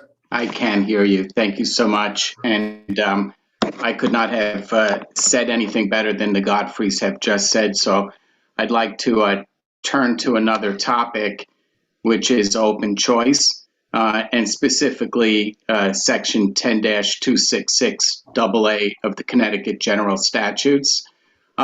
As I understood the proposal or discussion, maybe it's not a proposal at this point, but as we enter the budget season, as we think about adding 20 students from the Norwalk system to the Darien system, I just want to make the board aware that this provision is really intended to be a provision to allow suburban communities to take in students from more urbanized communities locally.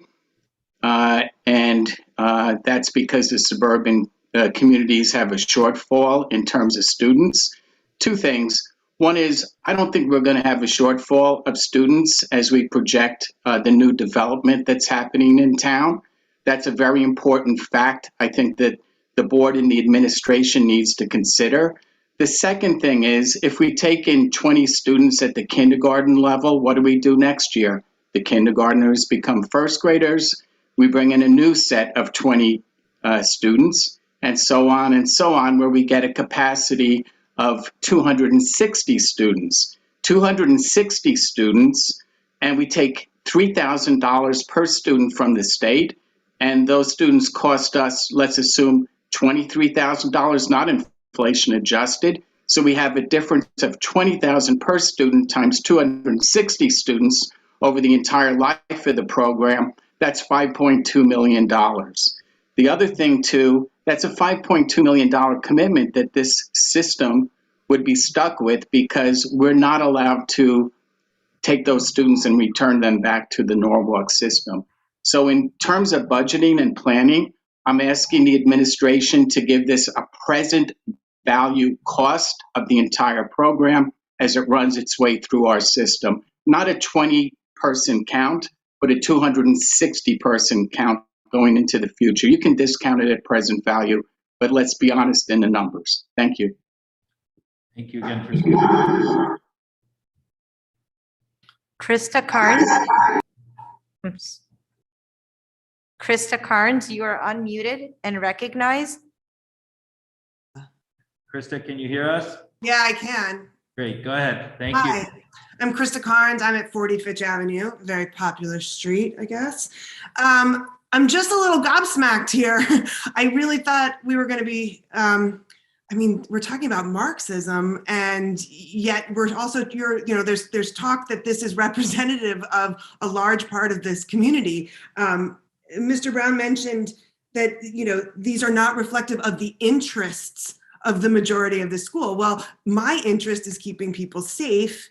And I feel like that is, we're whittling this down to an interest group. These are not interest groups. These are creating safe spaces, as Mr. Tranenberg said, which I thought very eloquently and very much in depth and well needed, of what DEI actually is. And if Mr. Deneen said that you guys are driving the bus, right? You're driving the bus here. But if that bus is making all kinds of scary noises and everybody ignores them, you become not only a danger to the people in the bus, but it becomes a danger to the people in the streets. And that's where we're at. So if someone like Mr. Shelton, who has experience putting on different lenses, and if you've read some of his other blog posts, he talks about everything from microscopes to telescopes to magnifying glasses. There's so many ways we can look at what we're doing. And maybe not all of it's so bad. And maybe not all of it is going to apply. But if he can find those areas and pinpoint what we need to fix to make people safer and so that everybody is enjoying the ride, then I say go for it. Because I don't think there's anybody that's going to please this board and some of the people in town. And I'm also a little offended by the fact that there are people talking out both sides of their mouths, and they're talking about picking Choose Love and other SEL programming, which I don't think on its face is a bad thing, but that's not an apples to apples comparison of what DEI is meant to uncover, address, make recommendations, and then you as a board will help determine what steps we take. He's not here forever. He's just a first step, hopefully, in a long process of identifying what we need to do as a community. And to whittle him down and cancel him for opinions that he's had about a range of issues, because I'm sure if we all sat in a room together, I love a lot of you guys that just spoke that I completely disagree with. Does that mean I'm not going to frequent your business? Does that mean that I'm not going to want to talk to you at the next football game or whatever? No, because it is about dialogue. And if we really want to have a community conversation, then let's have it. Let's have a forum. Let the Board of Education pull the people together, because saying, oops, we started to pay attention isn't good enough, because it has been, the work has been being done. And now that You are at time, Krista. Thank you. But thank you very much for speaking. Laura Pesky Gray, you are unmuted and recognized. Laura, can you hear us? You look like you're muted, Laura. There you go. Can you hear me? Thank you. Thank you. Please go ahead. Mr. Worm had stated, I think that there's a disconnect between the strategic plan and the way, I don't think anybody thinks the strategic plan, it's beautifully written, it looks amazing, but the execution of how we're going to get there is really so vague and unclear, and I think it's making the community very uneasy. I'm curious to understand that if we've paid Ken Shelton for 2 on-sites and some virtual visits, why is the extra money needed for these like additional visits in an effort to get to where are we getting to that the current money isn't going to cover? Also, somebody asked about how the selection for the leadership forum when it comes to students was done. My son actually had filled out a questionnaire that wasn't very detailed. It was basically during a flex period. He was asked if he wanted to be part of a leadership forum. And it didn't explain that he was being pulled out of 2 classes that he had to figure out how to make up that work, which was social studies and Spanish. He was not clear on what he was getting involved in.